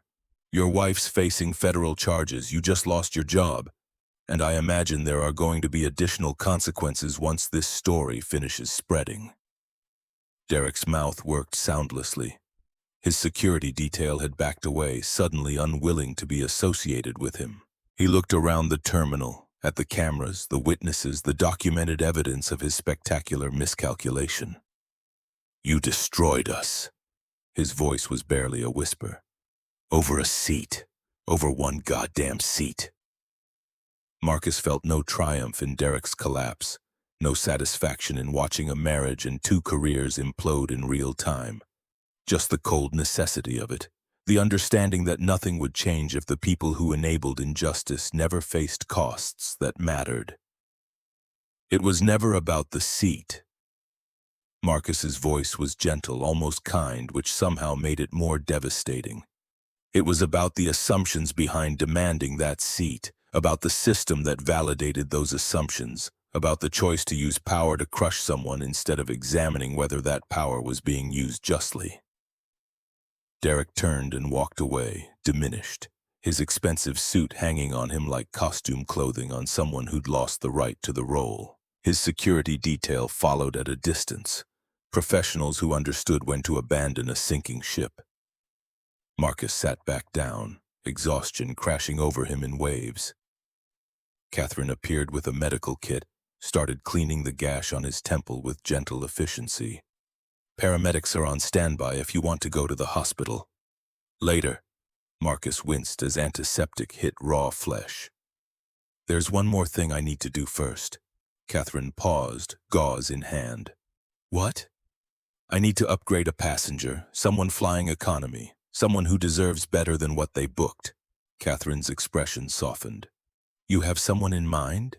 Marcus thought about the passengers who'd watched his removal, who'd filmed but not intervened, who'd been complicit through their silence. He thought about the system that had functioned exactly as designed until he'd had the power to jam the gears. He thought about his father's words about staying calm, about letting people show you who they are. Find me a passenger in main cabin who's working towards something. Student, someone with purpose. Someone the system has told doesn't belong in first class, who believes it because they've never been given reason to think otherwise. Catherine nodded, pulled out her tablet, started scrolling through manifests. 2 minutes later, she looked up. Jasmine Torres, 23, flying to Geneva for a medical fellowship interview. Seat 32B medical school loans, working 2 jobs, bought the cheapest ticket available. Marcus stood. Let's go find her. They walked through the terminal, through business class, into the main cabin where space tightened and comfort became theoretical. Row 32B held a young woman with dark hair pulled back in a practical ponytail. Medical textbooks open in her lap, highlighter moving across dense paragraphs about pharmacology. She was so absorbed she didn't notice Marcus until he stopped beside her seat. Jasmine looked up, eyes widening as she registered the blood on Marcus's face, the torn shirt, the official-looking woman beside him. Fear flickered across her features, the automatic response of someone who'd learned that authority approaching usually meant problems. Jasmine Torres? Marcus kept his voice soft, non-threatening. Yes? Her hands had moved protectively over her textbooks as if they might be confiscated. I'm Marcus Bennett. I own this airline. I've had a difficult morning and I'd like to do something about it. That seat you're in, 32B, is not where you belong today. I'm moving you to first class, seat 1A. Everything's complimentary. I just need you to pack your things. Jasmine stared at him like he'd started speaking a language she didn't understand. I'm sorry, what? Catherine stepped in, her professional warmth cutting through confusion. Ms. Torres, we're upgrading you to first class. No charge. Just gather your belongings and we'll escort you forward. Jasmine's eyes filled with tears. I can't afford an upgrade. I used every penny I had just to buy this ticket. The interview is my one shot at this fellowship and I can't. You're not paying! Marcus crouched down so they were at eye level, ignoring the pain in his knees. Someone tried to take something from me today because she thought I didn't deserve it. I want to give something to you because you do deserve it. Consider it an investment in the future, Dr. Torres. Jasmine's hands shook as she closed her textbook, gathered her worn backpack, stood on unsteady legs. She looked at Marcus, at Catherine, back to Marcus. Why me? Because you're working towards something that matters. Because the system has probably told you 1,000 times that you don't belong in certain spaces. And I want you to know that's a lie. You belong anywhere you have the courage to go. They walked back through the aircraft, Jasmine between Marcus and Catherine, her backpack clutched to her chest like armor. Other passengers watched with curiosity, with envy, with the beginning of understanding that something larger than a simple upgrade was happening. In first class, the remaining passengers had been quiet since Marcus's earlier speech. They looked up as Jasmine entered, saw her worn clothes, her obvious poverty, her terror and hope mixed in equal measure. Marcus guided her to 1A, the seat Vanessa had claimed, the seat that had started everything. This is yours. Sit, rest, study if you need to. The crew will take care of you. Marcus helped stow her backpack, then stepped back. And Jasmine, you're going to crush that interview. Trust that. Jasmine sat, her hands running over the leather armrests like she was touching something sacred. Tears tracked down her face, unchecked. Thank you. Thank you. I don't know what to say. You don't need to say anything. Just remember this when you're Dr. Torres and someone tells you a patient doesn't deserve care because of what they look like or where they come from. Remember that justice is a choice we make every single day. Marcus walked back to the galley where Catherine waited with the paramedics who'd finally arrived. They cleaned his wounds properly, butterfly stitched the gash on his temple, wrapped his wrists, checked for concussion. He answered their questions mechanically, his mind already moving to what came next. The investigation, the lawsuits, the systematic review of every policy, every procedure, every training program that had created the conditions for this morning to happen. The past victims who'd suffered similar treatment but hadn't had cameras recording, hadn't had the power to demand justice. His phone showed 47 complaints filed in the last 18 months. All passengers of color, all involving additional verification, extra screening, skepticism about their right to be in premium cabins, a pattern so clear it would be undeniable in any courtroom, any board meeting, any congressional hearing that might follow. Catherine approached, phone in hand. Sir, we need to discuss next steps. Legal wants to meet. PR needs a statement, the board is calling emergency sessions, and the FAA has opened an investigation. Marcus nodded, feeling the full weight of what he'd set in motion. This wasn't over. This was barely beginning. Every domino that had fallen would trigger others, consequences rippling outward in ways he couldn't fully predict or control, but that was the point. Real change was never controlled, never safe, never convenient. It was messy and dangerous and required breaking things that had functioned perfectly well for the people who benefited from them. Schedule it all. Marcus stood slowly, letting the paramedics help him. But first, I need to make a few more calls.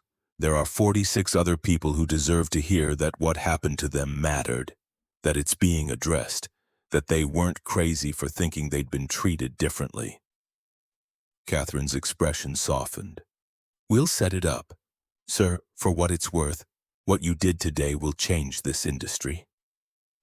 Marcus looked back at the first-class cabin, at Jasmine studying in 1A, at the other passengers who'd been forced to confront their own complicity. Change had started, but it wouldn't finish here, wouldn't finish today, wouldn't finish with just one airline or one incident. The real work was just beginning, and Marcus was ready for it. 3 weeks after JFK Terminal 4 became the epicenter of a national conversation about dignity and discrimination, Marcus sat in a wood-paneled hearing room in Washington, D.C., facing 12 members of the Federal Transportation Oversight Committee. The room smelled like old leather and bureaucracy. Walls lined with portraits of past committee chairs who'd presided over their own crises, their own reckonings. Morning light filtered through tall windows, illuminating dust motes that drifted like witnesses to history being made. Senator Blake Morrison, 62, silver hair and the kind of face that had survived 3 decades of political combat, leaned forward over his microphone. Mr. Bennett, critics have characterized your actions as an abuse of power. That grounding a commercial aircraft over what they're calling a seating dispute sets a dangerous precedent for executive overreach. How do you respond? Marcus sat alone at the witness table, no lawyers flanking him despite Catherine's protests. He wore a suit today, tailored but understated, the bandage on his temple the only visible reminder of what had happened. His wrists still bore faint marks from the handcuffs, shadows that wouldn't fully fade for another month. Senator, with respect, it wasn't a seating dispute. It was a civil rights violation that escalated to assault. Marcus's voice carried through the chamber without needing amplification. A passenger demanded my removal based solely on racial assumptions. The crew validated those assumptions. The captain authorized violence to enforce them. Security executed that violence. At what point in that chain should I have accepted being bloodied and dragged from an aircraft I own, from a seat I'd legally purchased, simply to avoid appearing difficult? Morrison's expression didn't change, but something flickered in his eyes. Recognition, maybe. The understanding that Marcus had just reframed the entire narrative. But you could have handled it through proper channels afterward, filed complaints, pursued legal remedies. Instead, you used your position to immediately terminate employees, ground the aircraft, create what some are calling a corporate purge. Proper channels had failed 47 other passengers who experienced similar treatment on my airline alone. Marcus pulled out a folder, set it on the table. Every complaint filed, every incident reported, every time someone was questioned about their right to be in a seat they'd purchased, all dismissed through proper channels because the system was designed to protect the crew's judgment, not the passenger's dignity. Proper channels only work when the people managing those channels believe the complaints are valid. Mine weren't, until I had enough power to make people believe. Congresswoman Janet Yu, 48, representing a district in California with significant Asian American population, picked up her pen. Mr. Bennett, you discovered a pattern of complaints, systematic discrimination over 18 months. What did your investigation reveal about how those complaints were handled? Marcus opened the folder, pulled out a single page of statistics Catherine's team had compiled. Of the 47 complaints filed by passengers of color regarding discriminatory treatment, 43 were coded as customer service issues and closed without investigation. 3 were flagged for review but never actually reviewed. 1 resulted in mandatory retraining for the employee involved, who continued the same behavior for another 11 months until she was involved in my removal. You made a note. And what systemic failures allowed this pattern to continue? The complaints went to regional managers who had performance metrics tied to customer satisfaction and crew retention. Investigating discrimination claims threatened both metrics, so the incentive structure rewarded dismissing complaints rather than addressing them. Marcus leaned forward slightly. The system wasn't broken. It was functioning exactly as designed, protecting the airline's operational efficiency at the expense of passenger dignity. A Republican senator from Texas, William Hayes, 65, cleared his throat. Mr. Bennett, you talk about dignity, but what about the dignity of the employees you fired? Captain Thornton served 30 years in aviation, Ms. Merrick 22 years. You destroyed their careers over one incident. Doesn't that strike you as disproportionate? Marcus felt the question land, knew it was designed to paint him as vindictive, as using power to crush people who'd made simple mistakes. He chose his words carefully. Senator Hayes, if I'd discovered that Captain Thornton had one bad day, made one error in judgment after 30 years of fair treatment, we wouldn't be here. But his personnel file shows 14 complaints in the last 6 years. All from passengers of color, all dismissed. Ms. Merrick had similar patterns. This wasn't one incident. It was a career built on assumptions they never examined and a system that never made them. Hayes wasn't satisfied. But firing them immediately, publicly, without due process? They were given the same due process they gave me, which is to say their credibility was questioned, their explanations were dismissed, and they were removed from a space they felt entitled to occupy. Marcus paused, letting that parallel settle. The difference is my removal came with handcuffs and blood.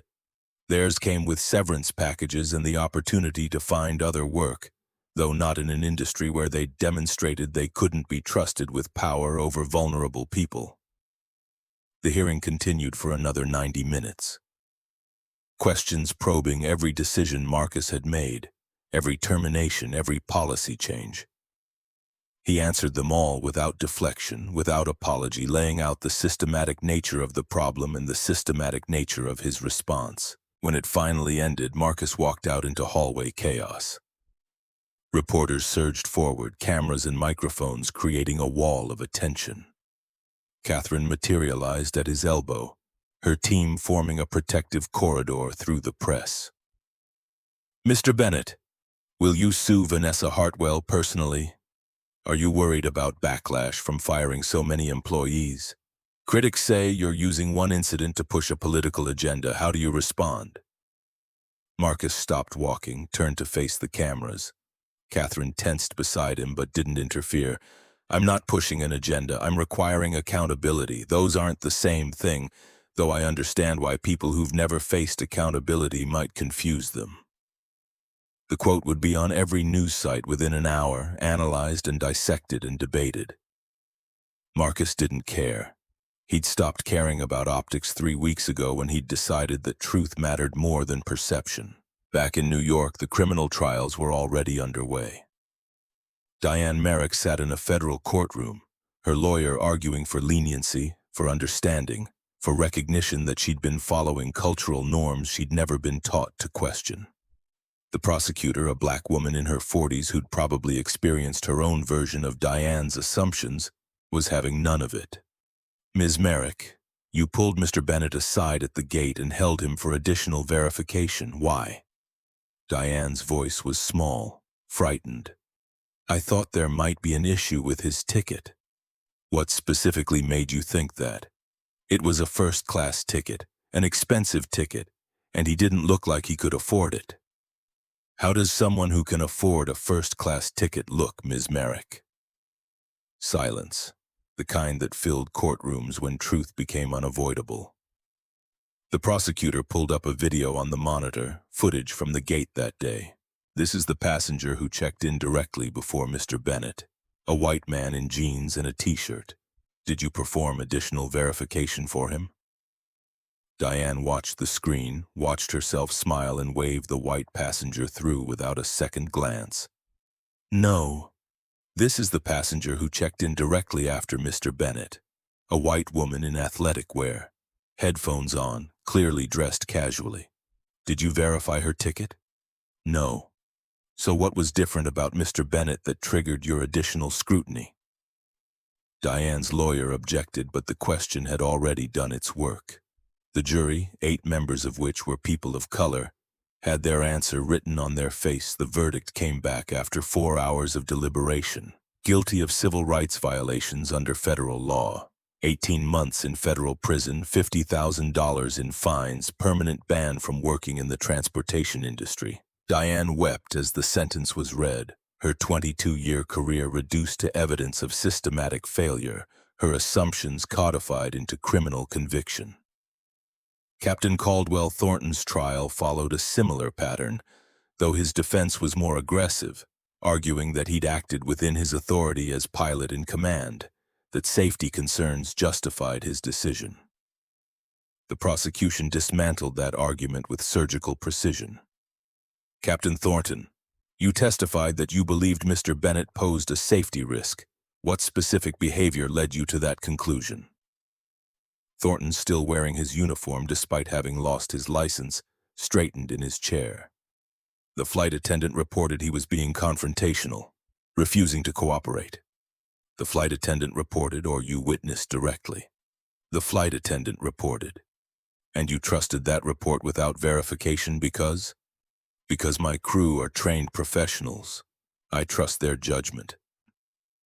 The prosecutor pulled up Thornton's personnel file, displayed it on the screen. In 30 years of flying, how many times have you ordered passengers removed from your aircraft? I don't recall the exact number. According to airline records, 43 times. Of those 43 passengers, how many were white? Thornton's jaw tightened. I didn't keep track of passenger demographics. The airline did. 7. 7 out of 43 removed passengers were white. The other 36 were passengers of color. Does that seem like an anomaly to you, Captain?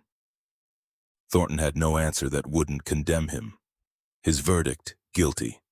2 years federal prison, loss of pilot license, $75,000 in fines. His wife filed for divorce before the sentencing was complete, unable to reconcile the man she'd married with the pattern the trial had revealed. Vanessa Hartwell's case was different, more complex because her charges included assault and false reporting alongside the civil rights violations. She'd hired an expensive legal team that argued she'd been a victim of Marcus's abuse of power, that she genuinely believed the seat was hers, that racial bias hadn't factored into her thinking. The jury watched the cabin footage, heard her voice telling Marcus to go back where he belonged, saw her attempt to bribe him with cash like he was a service worker who could be bought. They deliberated for 6 hours before returning a verdict that split the charges. Not guilty of assault, the physical contact too brief to meet the legal threshold. Guilty of making false reports to crew, guilty of discrimination, guilty of creating the situation that led to Marcus's removal. The civil judgment that followed was more devastating than the criminal conviction. Marcus's lawsuit, filed not for money but for precedent, sought $8 million in damages to be donated to organizations fighting transportation discrimination. Vanessa's lawyers argued the amount was punitive, excessive, designed to destroy rather than compensate. The jury awarded the full $8 million. Vanessa's law firm, a white shoe practice in Manhattan that couldn't afford the association with her case, terminated her partnership the same day. Her legal career, built over 15 years of climbing the prestige ladder, collapsed in the time it took to read a verdict. Derek Hartwell's fall was less formal but more complete. Fuelmax's termination held despite his lawyer's threats of wrongful dismissal suits. No fuel company would hire him. the industry too small and too interconnected to risk the liability his name now carried. He'd tried consulting, but potential clients ran background checks and found the videos, the articles, the systematic documentation of his spectacular miscalculation at JFK. 6 months after the incident, Marcus received a voicemail. Derek's voice, stripped of its earlier aggression, reduced to something hollow and desperate. "Mr. Bennett, I don't expect forgiveness. I don't expect anything. But I wanted you to know that I understand now what I did, what we did. The divorce is final. I'm selling the house. I'm working at a logistics company making 40% of what I used to make.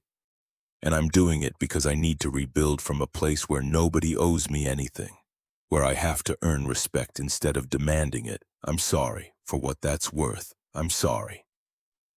Marcus listened to the message twice, then deleted it. Not out of cruelty, but because Derek's redemption arc wasn't his responsibility. The system had given Derek opportunities to choose differently at every stage. He'd chosen entitlement. Now he was learning the costs. Silas Brennan's case diverged from the others because his actions had been more directly violent, more immediately documented. The video of him dragging Marcus down the aisle, blood visible on Marcus's face, had been viewed over 50 million times. Civil rights organizations had made him a symbol, a representative of every time security had used force disproportionately against people of color. But Brennan had done something the others hadn't. He'd cooperated fully with investigators, provided detailed accounts of his training, his orders, his decisions in that moment. He'd taken responsibility without trying to shift blame to the captain or crew. And crucially, he'd enrolled in de-escalation training on his own initiative before the trial, before sentencing, because he genuinely believed he'd failed at his fundamental job of keeping people safe. The prosecution still pushed for prison time. Community advocates demanded it. But Marcus, when asked for a victim impact statement, surprised everyone by requesting leniency. Officer Brennan followed orders from authority he'd been trained to trust. He used force he'd been taught was appropriate for non-compliance. He made split-second decisions under pressure, and those decisions were wrong. But unlike every other person who contributed to what happened to me, Brennan acknowledged the wrong without qualification. He didn't blame me for resisting, didn't claim he feared for his safety, didn't hide behind protocol. He owned it. The judge took Marcus's statement into consideration. Brennan received a suspended sentence, mandatory retraining, and community service teaching de-escalation techniques to other security personnel.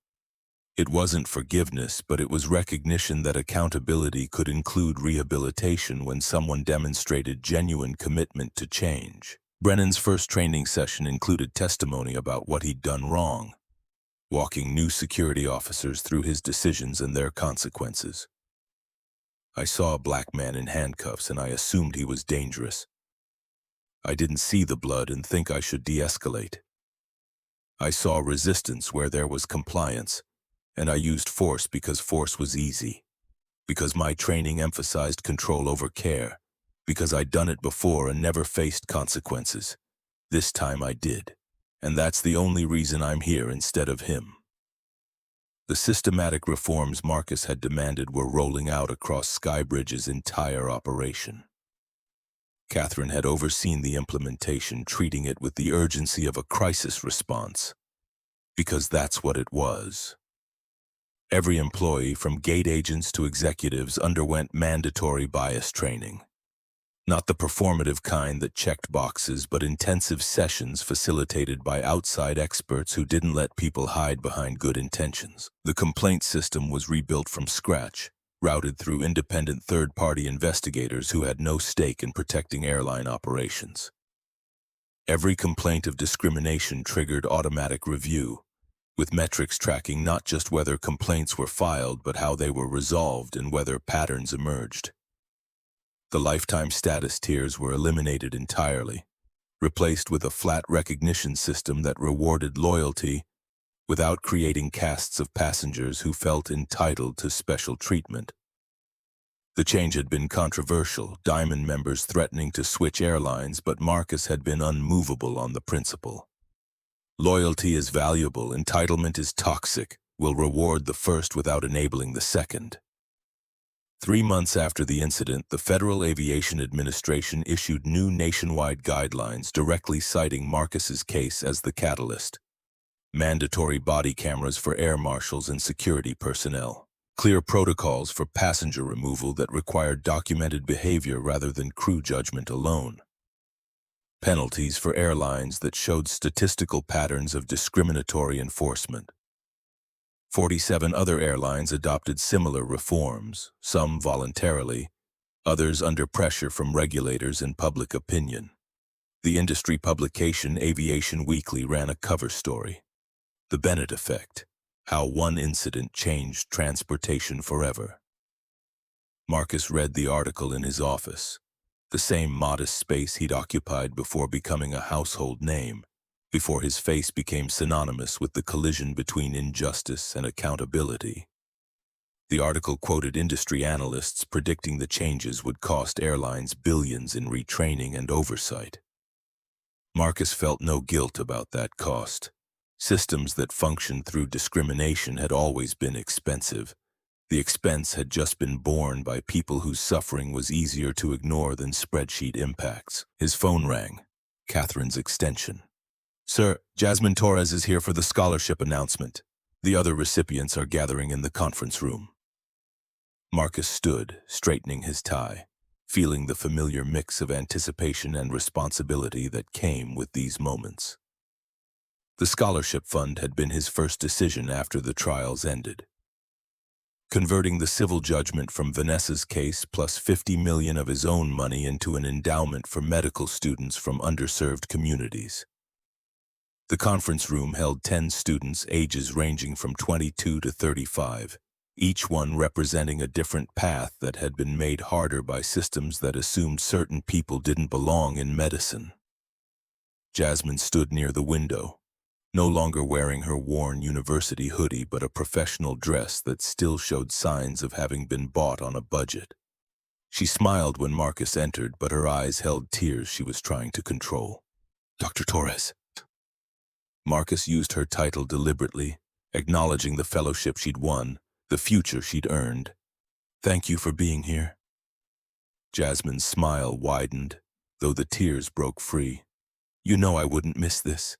You changed my life that day. Everything that came after, the fellowship, medical school graduation, all of it started because you saw me. I saw someone who deserved an opportunity. What you did with it was all you." Marcus turned to address the full room. "Everyone here has a story about systems that told you that you didn't belong, that questioned your scores, your recommendations, your right to be in the room where medicine happens. This scholarship exists because those systems are wrong and because fighting them requires resources most people don't have." He handed each student a folder, thick with documentation. Full tuition coverage, stipends for living expenses, mentorship pairings with established physicians, research opportunities, everything that money could provide to level a playing field that had never been level. A young man named Carlos Rivera, 24, from a border town in Texas, opened his folder and had to sit down. "This is real? Full tuition? I was going to take out $200,000 in loans."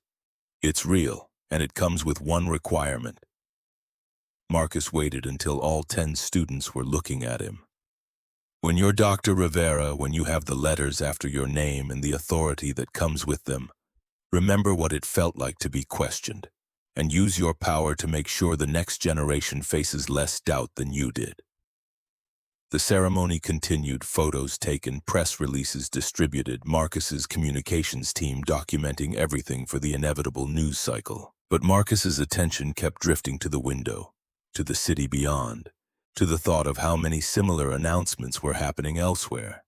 How many other people were finding opportunities because a system had finally been forced to acknowledge its failures. His calendar showed a meeting in an hour with the board of directors, his first since the incident. They'd been supportive publicly, had to be with the media scrutiny and shareholder pressure. But privately, several board members had expressed concern about the financial impacts of his reforms, the potential liability exposure, the risk that Marcus's personal crusade might damage the company's market position. Marcus arrived early, taking his seat at the head of the conference table, watching as board members filed in. 12 faces, mostly older, mostly white, mostly people who'd built careers in an industry that had functioned just fine for them. They took their seats with the careful politeness of people approaching an unpredictable situation. James Whitmore, 68, lead independent director, opened the discussion. Marcus, we want to start by acknowledging everything you've accomplished in the last 6 months. The industry changes, the scholarship fund, the positive press. SkyBridge has become synonymous with ethical leadership. Marcus heard the but coming before Whitmore spoke it. But we're also seeing financial impacts. The retraining programs cost $47 million last quarter. The independent complaint system added another $12 million in overhead. We've lost some of our highest value customers, people who don't like the elimination of lifetime status. And we're facing lawsuits from terminated employees claiming wrongful dismissal. How's our stock price? Marcus's tone was neutral, curious. Catherine, sitting to his right, pulled up the chart on the screen. 6 months of data showing initial volatility after the incident. A sharp dip in the first week, then a steady climb that had taken the stock to 12% above its pre-incident value. We're up. Marcus gestured at the screen. Despite the costs, despite the reforms, despite losing customers who felt entitled to treat our employees poorly, our stock is up. Why do you think that is? Board member Patricia Chen, 55, venture capitalist with a reputation for ruthless efficiency, leaned forward. Short-term sentiment. Investors rewarding the PR win. It's not sustainable. It's sustainable because we fixed a liability that was always there but never showed up on balance sheets. Marcus pulled up his own presentation, data Catherine's team had compiled over months. Before the incident, we were settling discrimination complaints quietly, paying out settlements that never made headlines but cost us millions annually. We were losing customers who'd had bad experiences but couldn't prove systematic bias. We were exposed to class action lawsuits that would have made our current costs look like rounding errors. The system wasn't cheap, it was just expensive in ways we didn't measure. The board members studied the data, seeing their company's hidden costs laid bare. Whitmore's expression hadn't changed, but something in his posture had shifted. Even if that's true, we're now spending visibly, publicly. Shareholders notice that. Shareholders also notice that our employee satisfaction scores are the highest in the industry, that our customer complaint resolution times have improved by 40%, that we're attracting top talent because we're the airline people want to work for. Marcus stood, walking to the window overlooking the city. We can build a company that extracts value from the loyalty of people who leave the moment a competitor offers them a better deal. Or we can build a company that creates value by being worth loyalty. I prefer the second. The vote, when it came, was unanimous to continue the reforms. Not because every board member believed in Marcus's vision, but because arguing against it publicly would be suicide in the current climate. Marcus accepted their support knowing it was conditional, knowing that real change required constant pressure, constant vigilance, constant willingness to spend political capital on principles that couldn't be compromised. 2 years after the incident at JFK, Marcus boarded a SkyBridge flight from Chicago to Los Angeles. He'd deliberately chosen this flight, this route, this timing. Same day of the week as the original incident, similar departure time, same type of aircraft.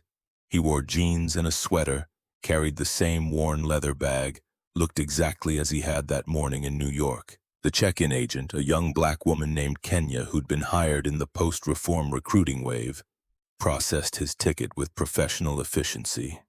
No extra verification, no suspicious glances, just the standard questions and a warm smile. "You're all set, Mr. Bennett.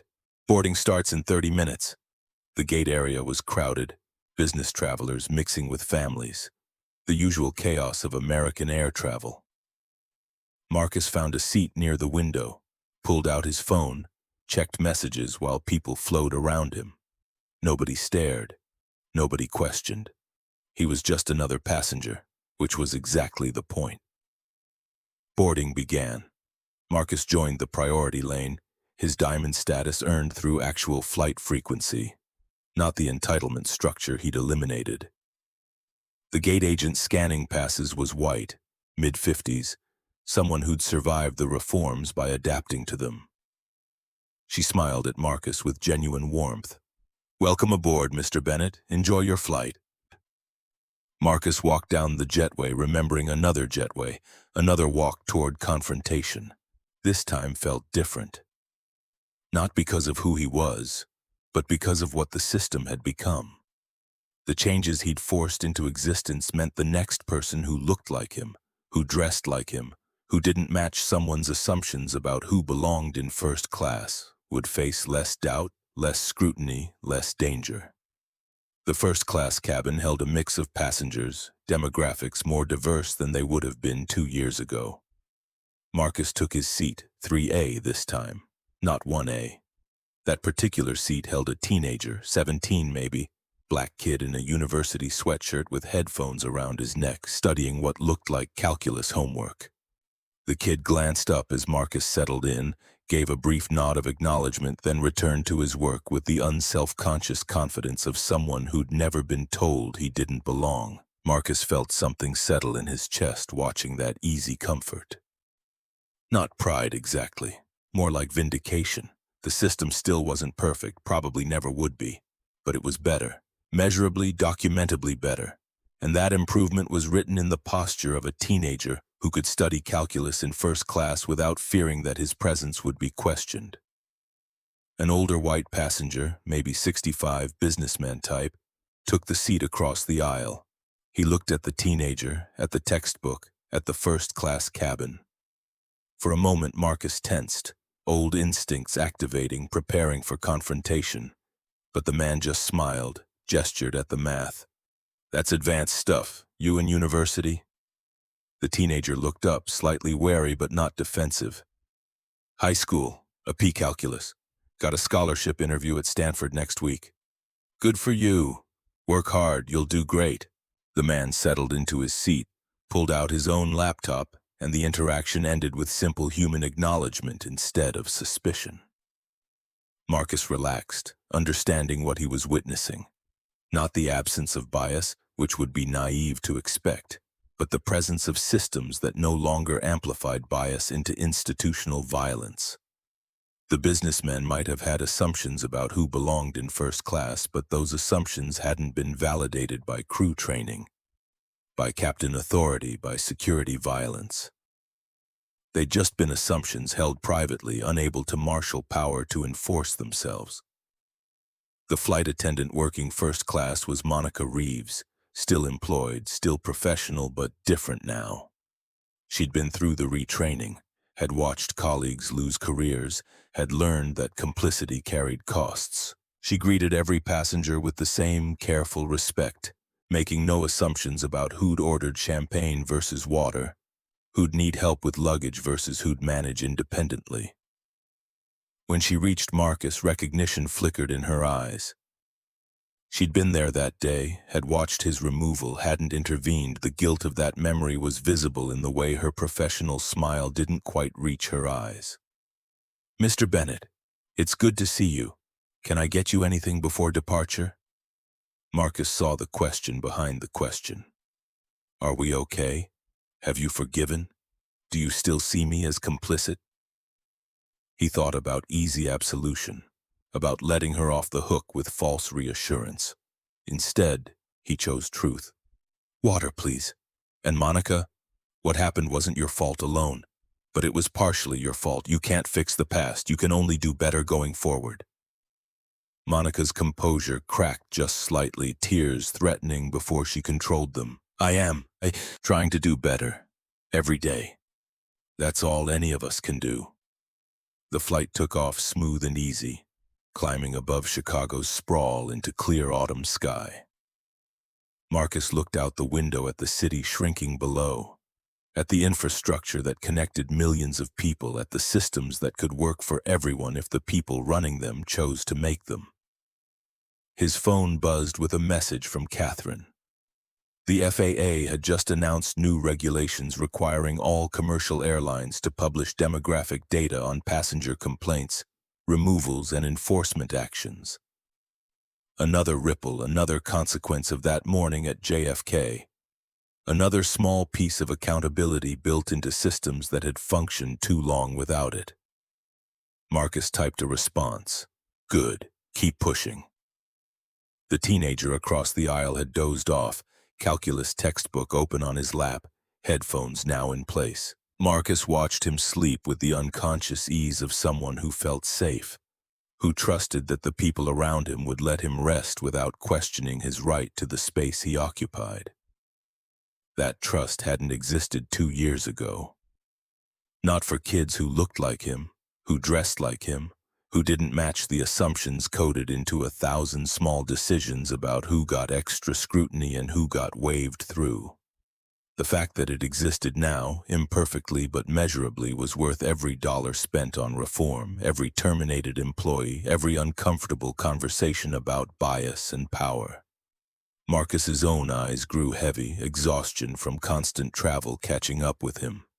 He let himself drift, secure in the knowledge that if he woke to turbulence, to emergency, to any of the countless small crises that could happen at 35,000 feet, the crew would respond based on training and protocol, not on assumptions about who deserved care and who deserved suspicion. When he woke, Los Angeles was visible below, sprawling toward mountains in the afternoon light. The teenager was awake again, packing his textbook, looking excited and nervous in the way people did before important interviews. Marcus caught his eye. Stanford, you said? The kid nodded. Full scholarship if I get it. First in my family to go to college. You'll get it. And when you do, remember that you earned it. Not because someone gave you a chance, but because you did the work and the system finally got out of your way long enough to let you show it. The teenager smiled, uncertain how to respond to advice from a stranger who seemed to understand more than he was saying. The plane touched down, smooth landing, and passengers began the ritual of gathering belongings, checking phones, preparing to return to lives that had continued without them. Marcus waited until most of the cabin had cleared. Monica appeared again, her professional mask in place, but something more genuine underneath. Mr. Bennett, I wanted to thank you. Marcus stood, stretching legs that had gone stiff during the flight. For what? For not letting it go. For making us better. It was hard losing colleagues, going through retraining, having to examine things I'd done without thinking. But it was necessary. And I'm better at my job now because I understand what my job actually is. To serve everyone equally, not to make assumptions about who deserves service. Marcus nodded, accepting the thanks without minimizing the pain that had produced the growth. Growth was supposed to hurt. That was how people knew it was real. Keep doing the work, Monica. That's the only thanks I need. He walked off the aircraft into the Los Angeles terminal, anonymous again.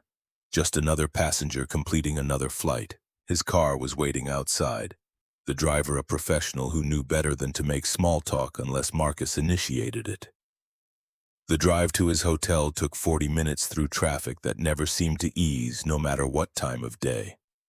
His phone showed messages accumulating, legal updates on remaining litigation, PR requests for interviews about the 2-year anniversary of the incident, board materials for next week's meeting, the ordinary machinery of running a company that had become extraordinary through being forced to confront its failures. But one message stood out, from Jasmine, now Dr. Jasmine Torres, pediatric resident at a hospital in Boston. Dr. Bennett, you'll always be Dr. Honorary to me. Wanted you to know I just finished my first solo surgery. 7-year-old girl, emergency appendectomy, successful outcome. I thought about what you said on the plane that day, about belonging anywhere I have the courage to go. I had the courage today. Thank you for helping me find it. Marcus read the message twice, feeling the weight of impact that extended beyond reforms and regulations into individual lives transformed. He'd boarded a plane 2 years ago intending only to reach Geneva for a business meeting. He'd ended up in a holding room with blood on his face and a choice about who he was going to be. The reforms would outlast him. The scholarship fund would educate doctors who'd treat patients he'd never meet. The regulations would protect travelers who'd never know his name. That extension of impact beyond his individual existence was the point of power. Not to elevate yourself, but to lift the floor for everyone who came after. Marcus typed a response to Jasmine. "The courage was always yours.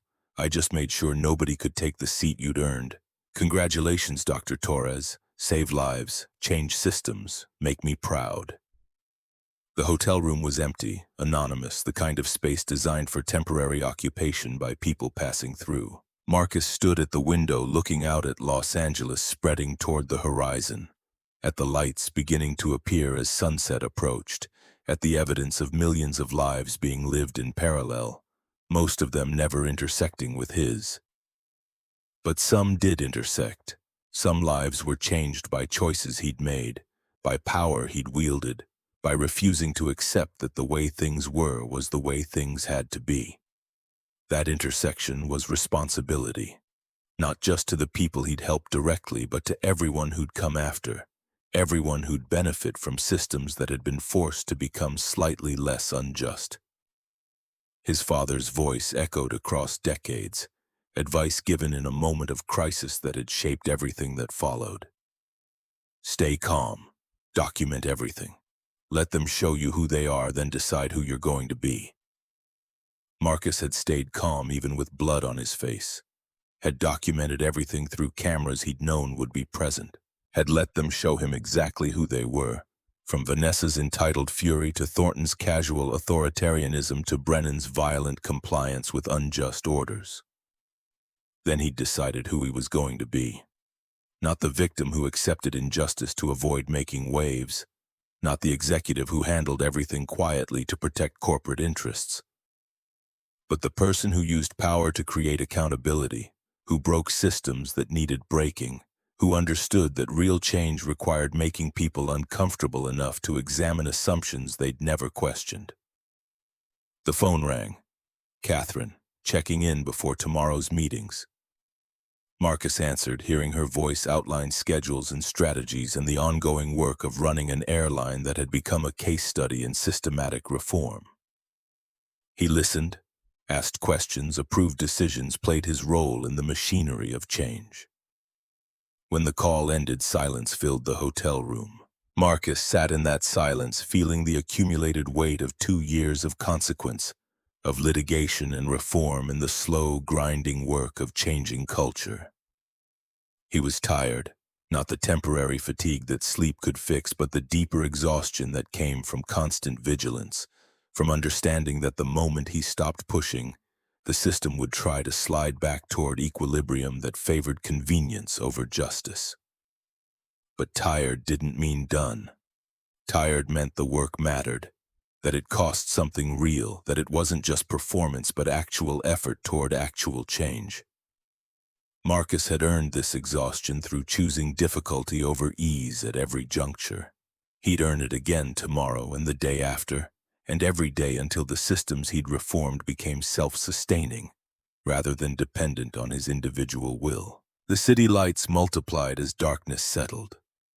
Los Angeles transforming into a constellation of human activity, each light representing lives being lived, choices being made, small moments when people decided whether to examine their assumptions or simply act on them. Marcus thought about all the small moments happening in that sprawl. Gate agents deciding whether to question tickets. Captains deciding whether to trust crew judgment or verify facts. Security officers deciding whether force was necessary or pride. Thousands of small decisions that could either amplify bias into institutional violence or interrupt that amplification with questions, doubt, and the uncomfortable work of self-examination. His reforms couldn't control all those decisions, but they could change the costs of bad ones, could make assumptions expensive enough that people thought twice before acting on them, could shift the equilibrium from protecting comfort toward requiring fairness. That shift was incremental, imperfect, fragile. It required constant maintenance, constant vigilance, constant willingness to spend political capital on principles that couldn't be compromised. But it was real, measurable, worth defending.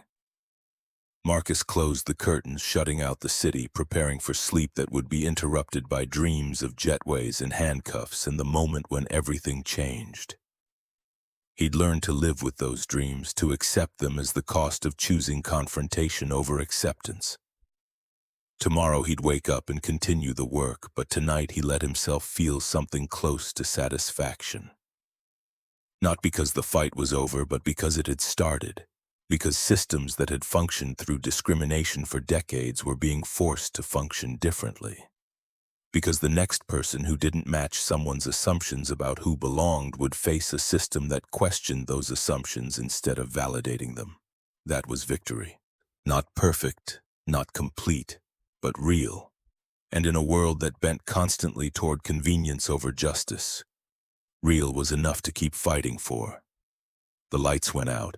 The city continued its work beyond the walls, and Marcus Bennett, who'd boarded a plane 2 years ago expecting nothing more dramatic than a business meeting, slept the complicated sleep of someone who'd used power exactly as it should be used, to make the world slightly less cruel for people who came after.